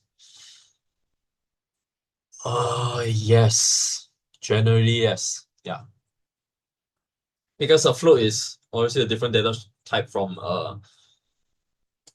integer, right? So like even in idle, if you evaluate something like 36, it will give you like 36 points. I see that there is a difference. So generally, if you know the answer is going to be output in a float form, you must output it in a float form. So like, even if you have something like 2 divided by 1, you know that's going to be a float. So you actually should know this interaction. Division will always result in a float. So if you were to say like type of this, yes, this is a float. With regards to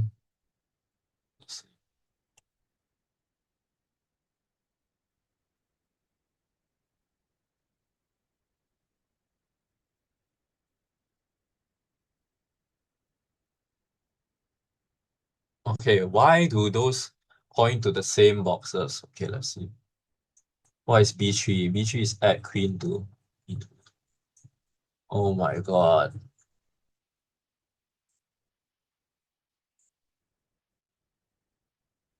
Wait, no, like as in the clarification is like, so they make board is using like 0 star n and then the tuple is star n again, right? So shouldn't it like point to another box with like 4 zeros instead of pointing to the same one? Okay, if I remember correctly, yes, this will also be accepted. I guess this will be a better representation. This will make more sense. But generally, this is only correct when you're pointing to the exact same tuple. So let's say this had been something like, let's say bx or something, and you really know that both of these are really pointing to the same thing. So let's say like a equals to some tuple, b equals to some tuple, c equals to tuple a, b, b, then yes, you will be able to point it like that. But for this, this may be just a representation of like how Python treats immutable things. Sometimes Python will do like this operation to save space and time. But you don't actually have to understand that. You just have to know that doing it this way will be considered correct. Yeah. Okay, thank you.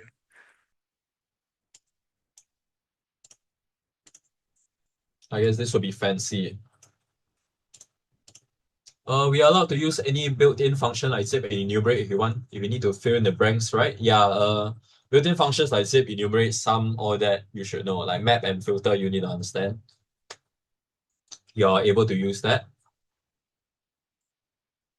Now what is this? Hi, I wanted to ask about this question. Wait, So hold on. I having trouble like figuring out the output for part B, C, and D unless I manually trace out the function flow. Like, is there any easier way for me to like deduce like what's the answer, what's the output like for part B, C, and D?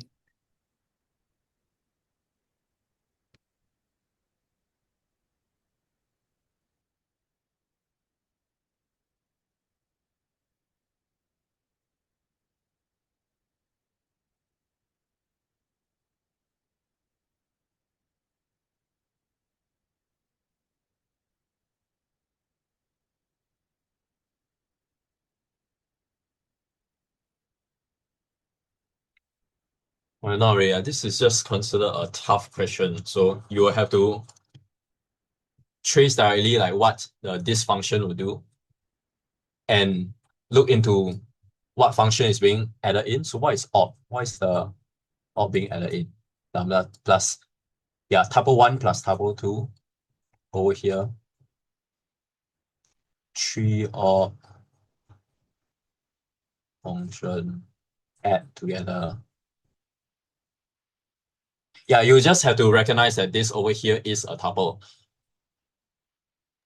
So yeah, look, because this is a tree, right? I mean, it's a tree. And look, if you take any tuple and you run a slicing operation on it, this will always return a tuple.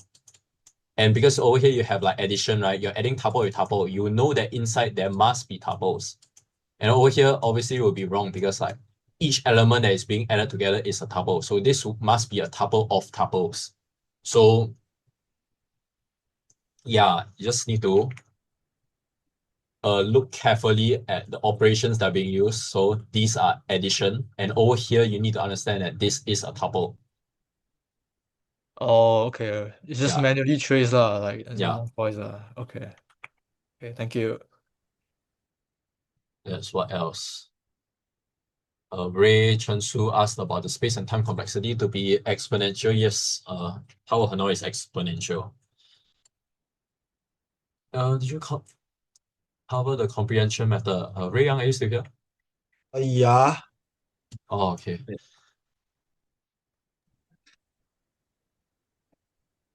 I'll just briefly, like, cause I scared. I think other people also got questions, so I scared no time. Yeah. Let's see, which question was it?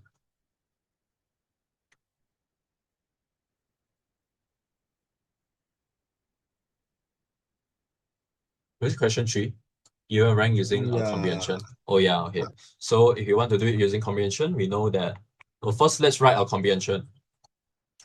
So using comprehension notation, we want to iterate through the tuple, right? So we know that we're gonna have a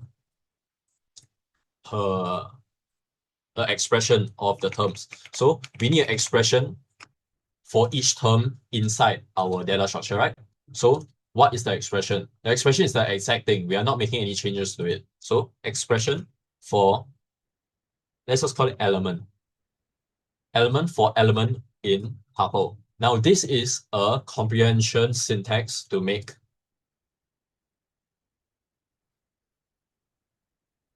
Let me show you the type. This is actually a generator, but you don't have to understand what a generator is. It's basically an iterable that is not a tuple. So like usually when we use this syntax, we need to convert it to a tuple. So what we'll do is we'll make whatever it is we do here a tuple. So now type is a tuple, which is why we do this. This is the comprehension syntax, and we'll convert it to a tuple, which is why we call it tuple comprehension. Now this will return the actual, a new tuple, which is the same as the original input tuple. So now we have to add a condition in, right? So what is our condition? We need it to be even rank. So, right, so we will need to enumerate it. So enumerate basically returns an iterable of two things, the index and the element. So now we can use index in our condition step. If index is divisible by, if index is odd. Is it odd for even rank? Even rank? Yes, we need the indexes to be odd. Yeah. So then this would be our solution, if I'm not wrong. Is this useful to know for practical or like finals and midterms, or not necessary? Is it? Like, Is not necessary, but you can learn it just to recognize it when you see it in the future. Because I've seen some students actually write this, the solutions might actually come out with different solutions, and this is one way to do it. It is very similar to slicing, just that slicing only works exactly on the elements within the input, right? But if we do enumeration, if we do comprehension, we actually like do stuff like this. So we can like not just get the original element, but actually like run some sort of expression on the element. So it's like mapping. So this is actually also very similar to mapping and filtering. So what we do here, this is like a mapping step and this is a filtering step. So it's essentially equivalent to using the map and filter functions. Just that this is just an elegant one-liner. Would that be a case where we need to learn how to derive a comprehension strategy during exam? If it has not been gone through in lecture, then no. I can't remember what was taught in lecture, but if this had not shown up in lecture, then no. Because Prof has already outlined the stuff that will come out, all the lectures and the reviews that he has done. So if he has not taught it, then this exact syntax will not come out. Okay.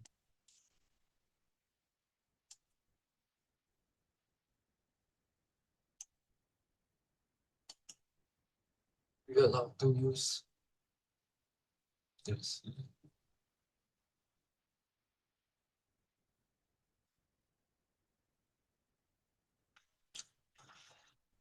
Oh, this is a long question. God, to use.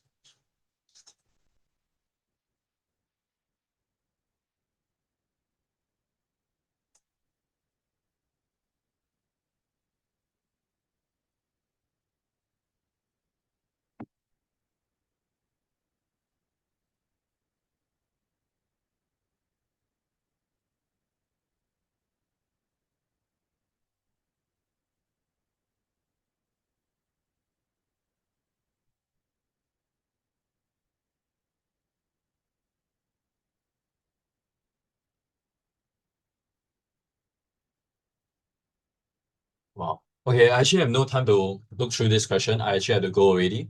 Will it be possible for you to ask your TA? If anybody else has any questions regarding like practical stuff and like past year papers, you should ask your TA. Other than that, I'm sorry, but I have to go now. I have to end the recording here.